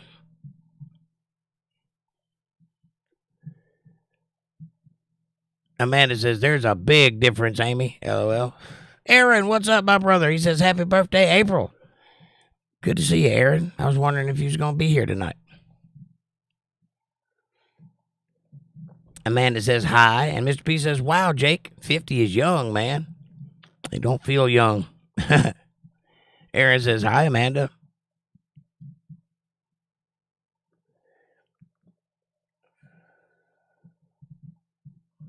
And Mr. P says, I thought you were older. Piss poor recollections, I suppose. LOL. Piss poor recollection. Yeah. No, I'm 50. I feel older. I present as older. I identify as 300, but, Aaron says, hey, Mr. Jake. What's up, brother? Good to see you.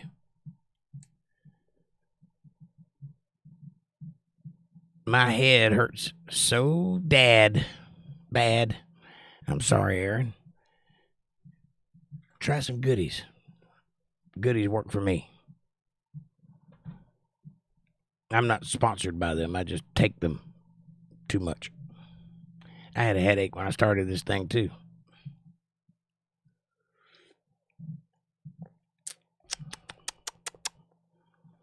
And Aaron says, bad. My head hurts bad. Well, I'm sorry, buddy. What kind of headache is it? Is it in the front or in the back or in the cranium? Because all 3 of those things have different ways of handling them. Mr. P says, what's up, Aaron? Amanda says, if I had a head like that, it would hurt too. Sorry, man. Feel better. Yeah. She'll tell me, I got a headache. And I'll say, yeah, your head's kind of bothering me too. Take something for that. Jesus. He says it's in the front of my eyes and the temples. All right. The best way to handle that is an ice pack on the forehead. That'll do it. Because what's happening is that's a tension headache from stress. Gets you right there in the temples. Another way would be in the back of your neck.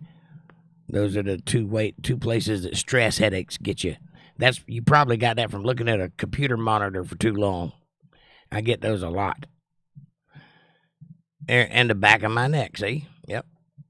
That's a tension headache. And put an ice pack on and get yourself in a dark, cool room and turn everything off and just sit there for a few minutes with an ice pack.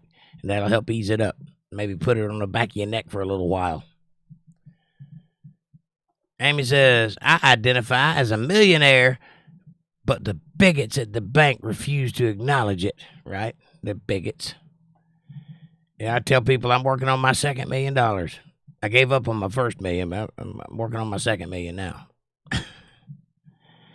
Never throw a cat, says Mr. P.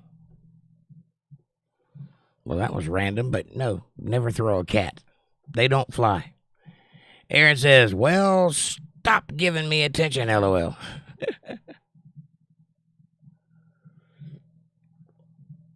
I can't. I like you. It's time to trim the mustache. Getting in my coffee. And Debbie says, my husband always said sex cures a headache. Yes, it does. So to all the ladies out there that use that as an excuse, I got a headache. I got the cure.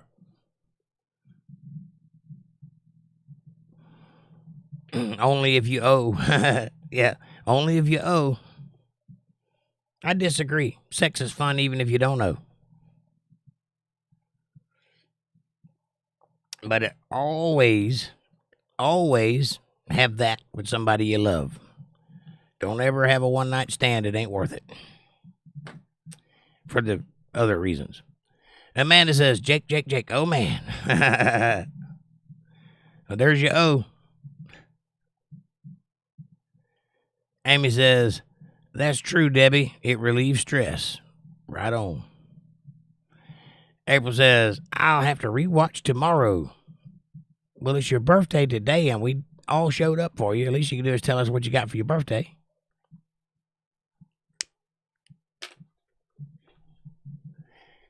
But yeah, rewatch it tomorrow. And then know how many times we tried to get your attention and you were just off messing around with other people, not paying us no mind.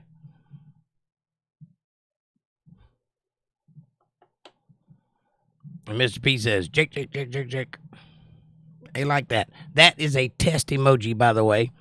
I just discovered yesterday or day before yesterday that I can make my own emojis now. So very soon, I'm going to have a series of emojis out for the members to use. That you can use those in other channels, by the way. So go out, spread the word. I'll make some Untethered Live emojis that you can use. Some funny ones. I got to think about it a while, figure out how I'm going to do it all. But I'll have a set of emojis that you guys can download and go throw them out on other channels. That'll be kind of cool. And then people could go, oh, that's a nice emoji. Where'd you get that? And you could say, why, Untethered Live. Good conversation starters. I gotta be clever, though. So if anybody's got any ideas for good emojis, let me know, because I don't really speak emoji. So I've got to think of something clever to make. 55 minutes until the weekend. Really? Well, it is. It's 10 o'clock. 10:06. It's probably, probably 55 minutes.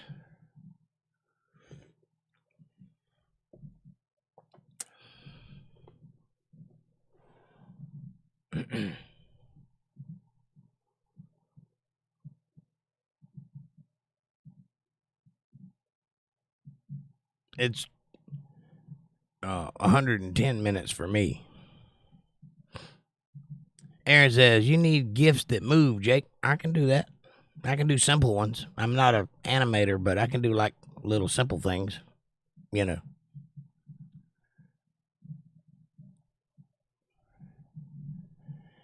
Mr. P says, never lend your good tools to your neighbors. I try to have a backup set of tools for loaners. That way, my good tools are always with me. I just don't loan out my tools, ever. I'll go fix it for you, but you're not getting my tools. Debbie says, every day is a weekend for me. Right on. That's the attitude to have. Amy says, we were talking today about the origins of Friday the 13th. It's kind of biblical. Well, the origins of Friday the 13th happened when, I believe it was Pope Philip. I can't remember exactly. I think it's Pope Philip had borrowed a bunch of money from the Knights Templar to fund a war. And then he went into, what do you call it, when you owe somebody money when it's time to pay? He defaulted on the loan. And they came to collect, and he didn't have the money. And rather than pay them back, he ordered that they all be killed. And Jacques de Molay was one of them, the big guy, the main guy. and he got killed, and along with a bunch of other guys got killed on Friday the 13th, all at one time. It was like an organized attack, and everybody died at the same time on Friday the 13th. But there was a ship in the harbor, and it vanished. Nobody knows where it went. Here's the interesting part about that. Shortly after that event, this little village popped up in the mountains over there across the waterway, and they bear a flag that is a red flag with a white cross in it, which is the Knights Templar symbol. And they're the first country to privatize banking, and to this day, they're still used as the world's place to go for banking because they have less stringent rules and less more interest in things like that. It's a better banking system than the whole world. So everybody that's rich puts their money there. It's a little place called Switzerland. And it's also neutral and not involved in any of the wars. It's so neutral that they use Switzerland as the butt of a joke about being neutral. We're the Swiss of the situation, right? So it's very interesting that that place appears at just the right time that the Knights Templar disappeared. So I'm thinking not all of them got killed on Friday the 13th. But that's where that goes. And also there's like the I think it's the Rose Canteen. Rose Cathedral over there in Scotland. I think that's what it's called. Has a lot of Knights Templar iconography, and it was built about the same time, and nobody really knows who put that all together. But it's got a lot of imagery in it about the Knights Templar. So it's pretty interesting. So in a way, it's kind of biblical, but not quite. Aaron says, I make them leave a deposit if they're going to borrow tools. Right on. That's a smart move. Because if you loan your tools out, they're 100% going to come back broken. That's the rule of the game. If you loan your tools out, they're coming back broke, or they're not coming back. Amanda says he don't even want me using his tools. So my in-laws got me my own for my birthday. LOL. Well, I'll buy you some tools too, but you ain't getting mine. And I keep mine in a gang box with a lock on it. Mr. P says, good idea, Aaron. Deposit. Amanda says, LOL, Aaron. And Mr. P says, smiley. Amy says, I thought it had to do with the Last Supper, and Jesus had 12 disciples, and Jesus was crucified on Friday, but that's what AI said. Well, he was not crucified on Friday the 13th, which only happens one time a year. Debbie says, the song 110 Soldier just popped in my head with the 13th talk. Right on. No, as far as I know, Friday the 13th doesn't have anything to do with Jesus, and it does have to do with the Knights Templar and their assassination because of a loan that the King of France borrowed from him, who was also a pope for some reason. I'm not sure which. I can't remember. It's either a pope or a king. I think it was King Philip. I think that's the guy. Aaron says, never trust AI. They made by humans. Right. And also, they have an agenda. They're not here to tell you the truth. Get your truth from the source of truth, which is the Bible. And don't take anything less. If you're talking to a demonic robot that's crafted by the hands of man, you can expect to be deceived. Just keep that in your mind up front. Don't fall into the fashion of AI. AI is not actually intelligent. It is running subroutines, however complex they may be. They're not here to tell you the truth, though.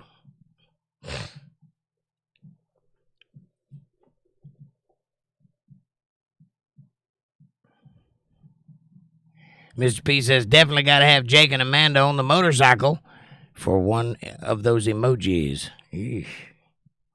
Dana says the Knights Templar Jesuits were killed by the army officers of King Philip, that's the one, of France on Friday the 13th in the 1300s. Yes.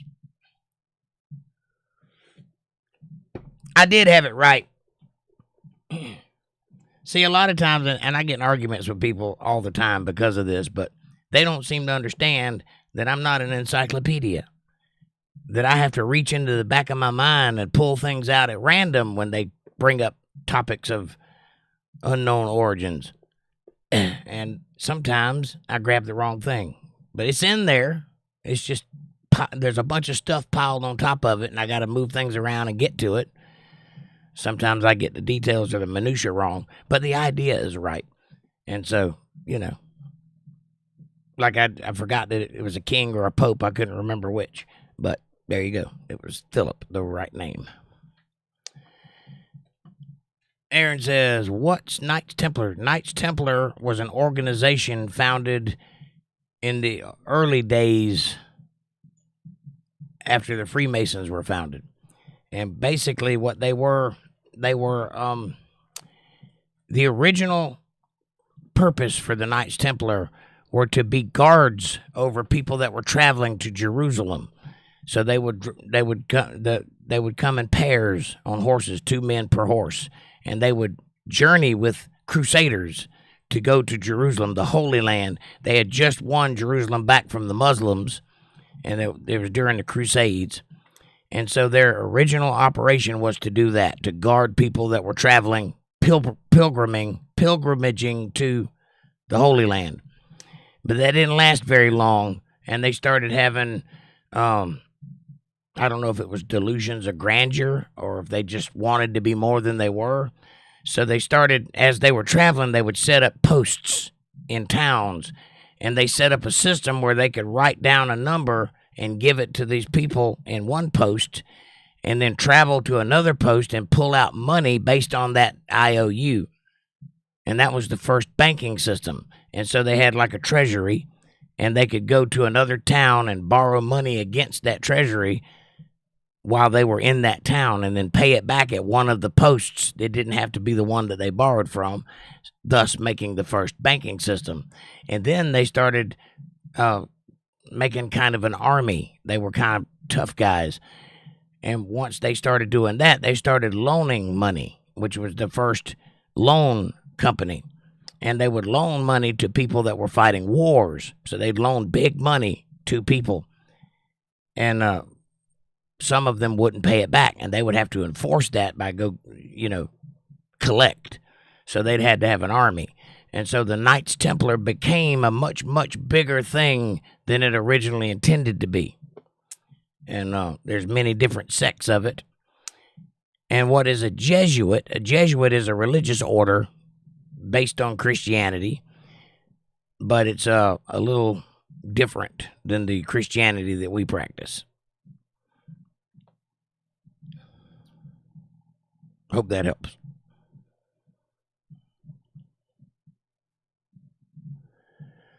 And Mr. P says, a military group through the Crusades. And Dana says, Aaron, the Knights Templar are Jesuits working for the Pope. It's a military outfit, and they were also the first bankers for the Pope. They became that. They didn't start out as something from the Pope. They started working for the Pope. That was after they were taken over and became the thing that they didn't start out to be. Originally, they were bodyguards, but it didn't last very long. So bodyguards, yes.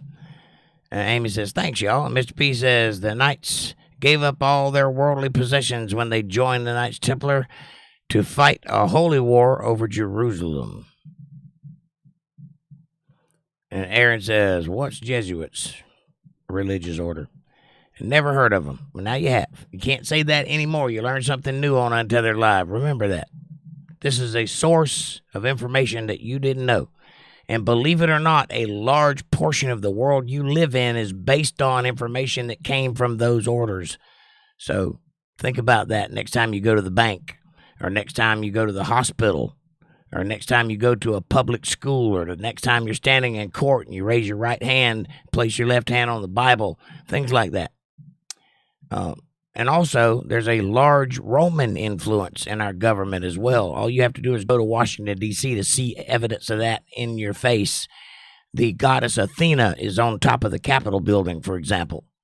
There's a little bit of that, and it's under the radar. You don't hear people talking about it. You don't think it's a real thing, but I assure you there are levels of society where those people do exist, and they very much operate in those realms today.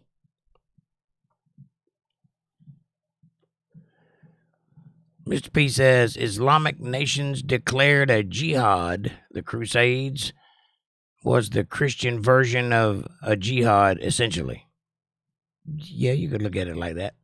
And Dana says, Aaron, there are several orders in the Knights Templar. One of them is the Knights of Malta, or the Teutonic Knights, strictly military. And Mr. P says, there's also Knights Hospitallers. Yeah.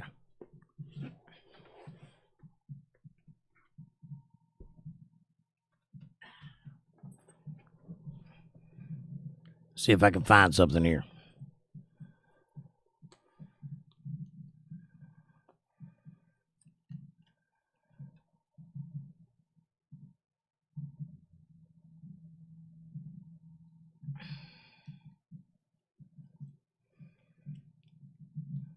It's been a while since I looked for this.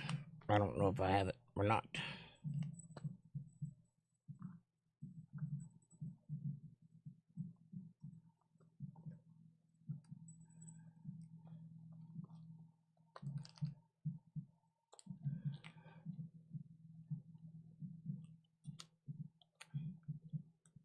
I was going to show you something, but I can't find it.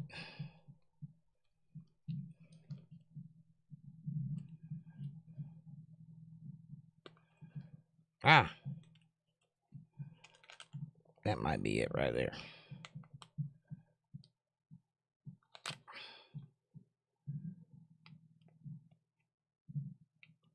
Good gracious. I don't know if I want to show it to you or not. I can't get it out of my wallet.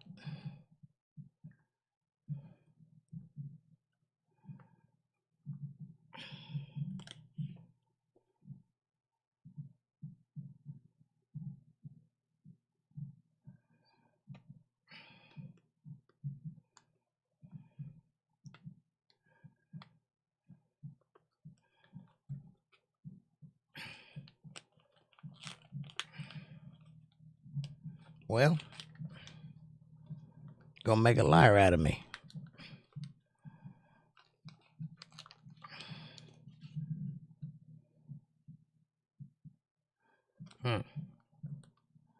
I don't know if you can read this or not.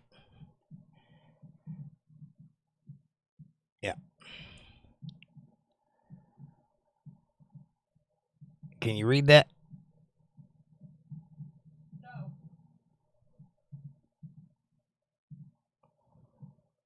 Can't read it.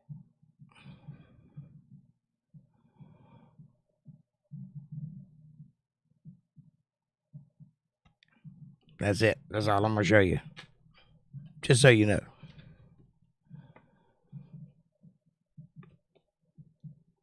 Anyway. Here's a thing you might not have knew. I apologize if you couldn't read it. It's kind of hard to get it on camera. I'll take a picture of it, and that way you can see it later. Mr. P says, the medics of the Crusades. And Dana says, yes, Mr. P. Aaron says, are they good? Well, that depends. That depends on what your definition of good is. They do good things. They're out there raising money for orphans. They're out there doing charity work. Today, they haven't always done so. And it depends on whether or not you think the Crusades were a worthy battle, or if God ordained that battle to be done. There's a lot of things you have to consider when asking that question, are they good? My interest in them was purely academic, and I did what I did, and I am what I am, and that's all there is to that. But I haven't seen anything that would make me think they were bad, maybe misguided, maybe part of the system that we're ultimately trying to get away from. But I don't think they're bad. But as with all things, at the center of it, there's a little devil stuff going on. As with all things. It ain't just them. It's everything. After all, the devil is the prince of the air, and he does rule this world with an iron fist, apparently. I guess you just have to decide for yourself whether you think they're good or not. My thought on the subject, my first knee-jerk reaction would be, if it ain't of God, you shouldn't be doing it. Period. If God didn't call you to do it, you shouldn't be doing it. That's my first reaction. That being said, we live in the world. It is a human world, and the world is full of mysterious things. And if you decide you want to be part of something like that, I'm not going to judge you for it. But my first reaction would be, if it isn't of God, you probably shouldn't do it. And that's coming from a person who did it. So take that for what you will. Mr. P says, the special forces of the Christian armies. Badasses. Amy says, leave it to me to start a subject when Jake's ready to go. That's all right. And Dana says, the Rosicrucians order is also Jesuit knights. Yes.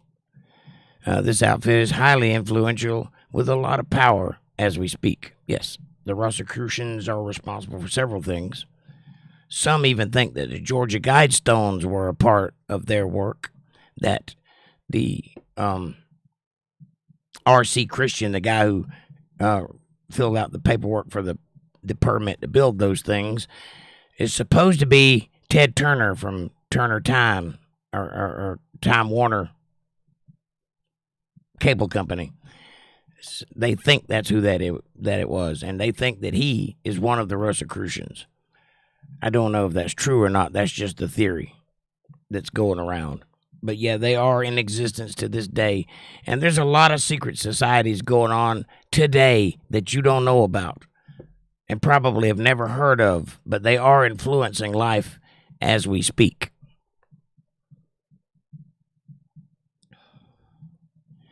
Amanda says, LOL, Amy.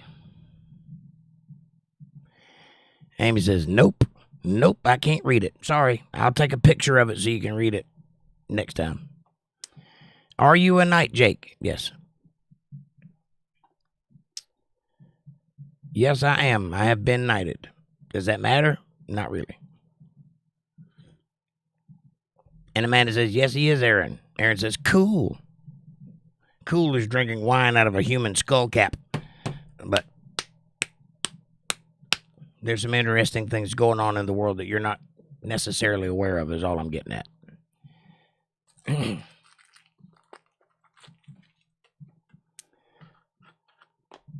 Amanda says, I'm married to a true knight, and she still ain't happy, and I'm thinking she might be setting her sights a little too high. You know what I'm saying? I'm literally a knight in shining armor, and that's not good enough? Jesus. I'm just kidding.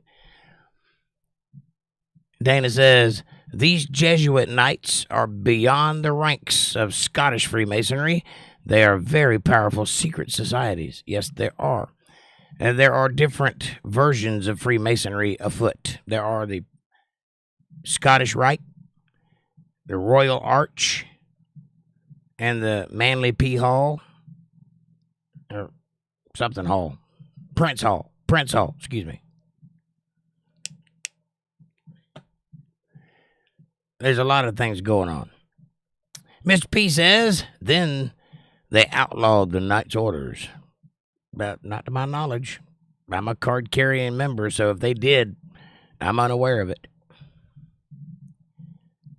Amy says, the Knights Templar hid a lot of the church's relics against foreign invaders, according to William Shatner's show, The Unexplained. Yeah, and some people think that that's what that whole thing is up in Nova Scotia, the money pit. They think that that's a Knights Templar thing and that there's something at the bottom of it, which I've seen no evidence of. They've been digging in that thing since the 50s. John Wayne, among several other prominent people, have put money into finding out what's at the bottom of that, and all they keep finding is more layers. and booby traps, lots of booby traps, but they never quite find their way to the bottom of it. So I don't know if there's anything down there or not. My guess is somebody built that thing to keep fools busy for a while, because that seems to be the only thing happening. They made a TV show about it and everything. Nothing down there of any note so far. They found a few coins and a couple of little things, but nothing major. But the real secrets, nobody knows about them. That's why they're secrets. Amy says, but TV shows are often wrong. Right on. And Dana says, they are not of God. Well, that was my point, Dana.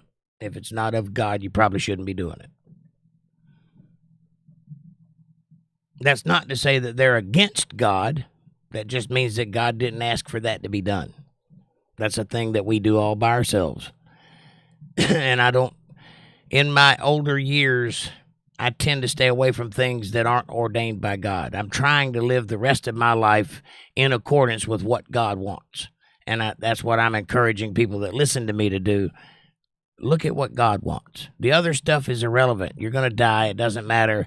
Doesn't matter what you know. It doesn't matter how far down the rabbit hole you go. In the end, you're going to die penniless and alone, and that's all there is to it. So those things are not necessary to chase. I know they're intriguing. I know that you want to know the stuff that makes the world tick that everybody else don't know, so that you're in the club and you know stuff that nobody else knows. I get that. It's really not worth it. There's really nothing on the other side. The grass is not greener on the other side of the fence, is all I'm saying. Stick with what God wants you to do, and you'll never go wrong. Mr. P says they had hundreds of relics back then. Churches used them to draw in donations and support for their churches. The Catholic churches did do that quite a lot, yes. Fab Daddy, what's up, buddy? He says, happy Friday. Here's a joke for you. Why did the tomato turn red? It saw salad dressing. I like it. Hey, Fab Daddy, what's going on, buddy?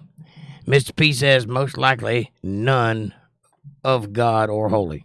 Well, that's my point. Some things are better left unknown.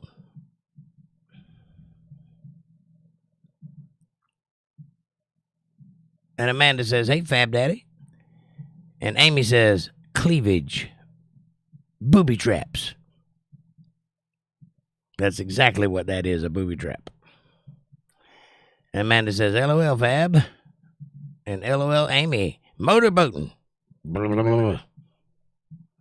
And Debbie says, I was invited to join an organization as a teen, the Sun something or other, the female version of the Masons. The initial ritual ceremony creeped me out, and that must be the Eastern Star, Order of the Eastern Star. That's what you were talking about. And, yeah, that is the female version of the Freemasons. In my estimation, it was invented to keep the wives busy. Because they were like, you're going to a meeting again? And when are we going to spend time together? Listen, lady, you can't come. It's a men's organization. But I want to spend time with you. I tell you what.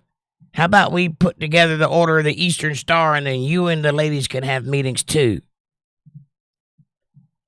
That's what I think happened. But I don't write history, so don't listen to me. Anyway, one of their symbols is a pentagram.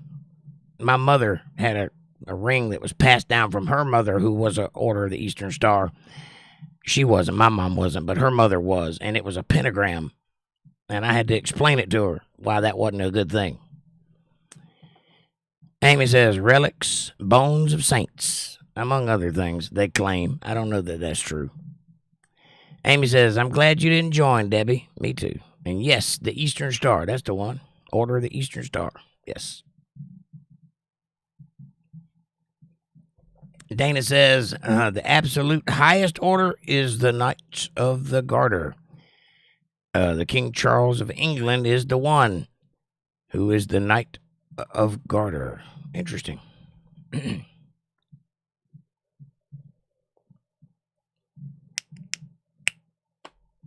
I'm what is referred to as a Royal Arch Mason. If you want to know, you can look that up. I have all of the degrees that go with it. Past Master, Master of the Lodge, the whole 9 yards. I'd have to go through and look. There's like 33 of them. There's a bunch of different names. Order of the Malta, I've got that. Many different things that you mentioned tonight, I have under my belt. I went the whole gambit. I did all of it. And I became a Knights Templar. And I have that. And there's 2 or 3 orders into that I went into. And then I got done. I learned what I wanted to learn. I saw what I wanted to see. And I moved on with my life. Amy says, is that where the garter belt comes from? I don't think so. But nice. I'm sure they're involved. And if you guys want to know more about that, I'm sure there's some things I could tell you if you're interested. Debbie says, I have a joke too. 2 potatoes are standing on a street corner. How do you know which one is the prostitute? The one with the sticker that says Idaho. Yes. That's nice. Good one, Debbie. Very nice. Mr. P says, Jake, I was speaking of back then, and they outlawed all the banking knights after trying to kill them. Oh, I got you. And Walter Davis says, I had dinner with a friend who lives in Virginia now. Came back to the farm and hung out with my mother, and she just went to bed. Nice. Good to see you, Walter. And Amanda says, LOL, Debbie. That's a good one, by the way. I got a joke for you. 2 Jews walked into a bar. The other one ducked. Amy says, LOL, Debbie.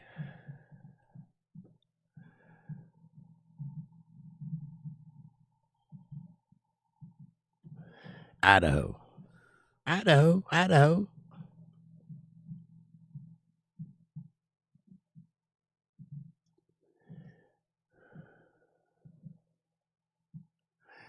Amy says, my comment was a joke in reference to Dana's comment. You missed it. Oh, I better go back and look then. Sorry, I missed it. No. Knight of the Garter belt. I got it. I saw it. I think. You're talking about Knights of the Garter, right? Is that where the garter belt came from? It was a joke. I got it. And I said, I don't think so, but nice. Walter says, that's a terrible Jake. Yes, I know. Terrible joke. I'm not a comedian. I do play one on TV, but I'm not one in real life. I'm a lot of things. Comedian ain't one of them. Fab Daddy says, those slutty potatoes. Potato hose. I like it. Tater tots. Ha ha. Touche, mon frere. Tater tots. They call me Tater Salad. Amanda says, LOL, Fab. All right, it is 10:30, and I'm turning into a pumpkin, so I need to go to bed. I'm tired. I'll see you guys tomorrow night for some politics. I'll see if I can't take pictures of those credentials so you can see them more clearly. If you're interested, just let me know, and I'll show you. If you're not, I won't bring it up again. It's no big deal. I'm just a knight. It's no big deal. Walter says 3 guys are working on a skyscraper. 1 Italian, 1 Polish, and 1 American. And every day they have the same lunch. The Italian, ... Debbie says, Ron White is hilarious. Yes, he is. That's a great guy.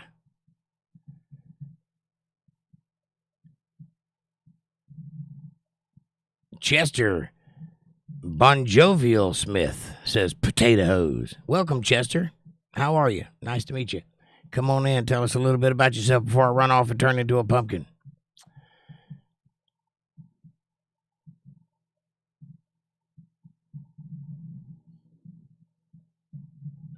I just got it. I was thinking there was more to the joke.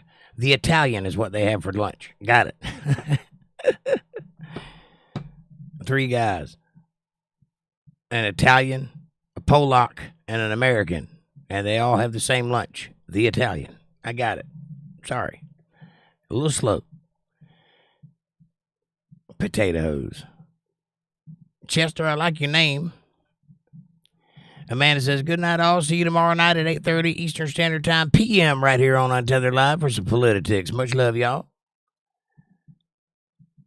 Amy says, a blind guy walks into a bar and a table and a chair. Nice. Dana says, to be knighted, one must have aristocratic royal pedigree. There is no Freemasonry. The Freemasons are way below the Knight's Order. I'm aware. I have been knighted. That'll answer your question. Amanda says, hi, Chester, welcome. Fab Daddy says, get some good rest, 2 and 5. Right on, Fab Daddy. You do the same, buddy. And Walter says, a salami sandwich, a Polish guy gets a kielbasa, and the American ham and cheese. So there was more to the joke. I didn't get it. Now I feel silly. Amanda says, ooh, Walter. And Walter says, the Italian says, my wife doesn't love me. I get the same lunches every day. Tomorrow, if it's the same, I'm jumping. And the Polish guy said the same thing, and the American agreed. You guys jump off. Is that the end of the joke? Did I get it that time? Amy says, good night. Good night. In shining armor. And Amanda says, LOL, Amy.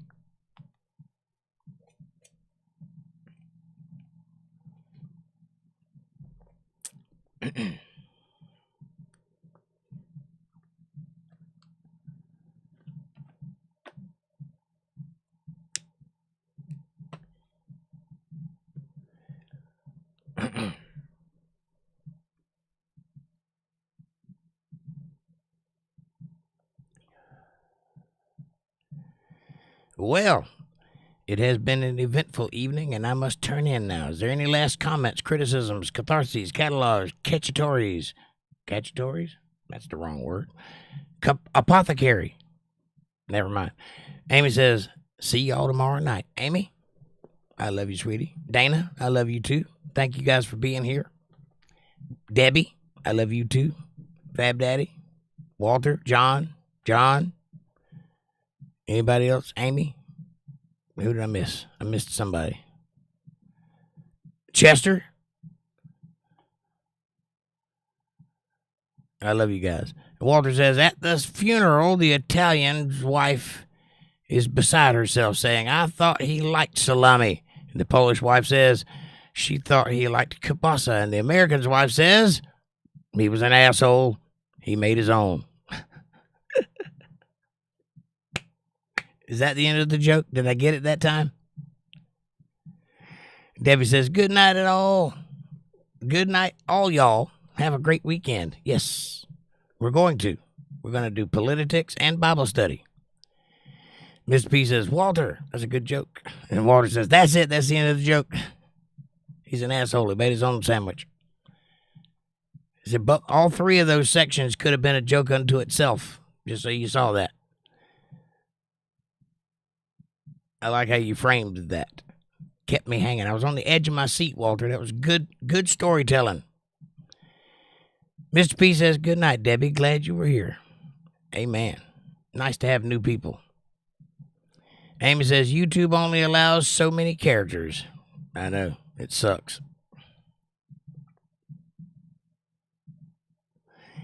I wish they would hurry up and fix that chat jumping problem. That thing drives me crazy. And the other night, it did something it never did before. It jumped, and then I lost half of the chat. It just disappeared. I had no idea what was there. Walter says, good night. God bless all. Thanks, Jake. Walter, God bless you. Tell Linda we said hello, and we're sorry we missed her tonight. I hope she's feeling better.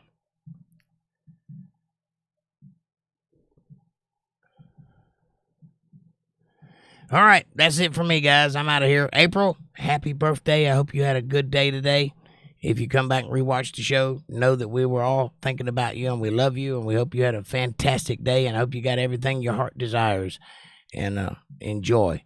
You deserve it. You are a powerhouse. You always bring joy and light to the show, and we could not function the same without you. So thank you for everything that you do. Mr. P says, thanks all. Much love to you all. I pray for this whole bunch every night. God bless. God be with y'all. He is, and thank you for that, Mr. P. We pray for you too. And I hope that everybody here is praying for everybody here, because we all are stronger in numbers. Believe that. That's what a community is for.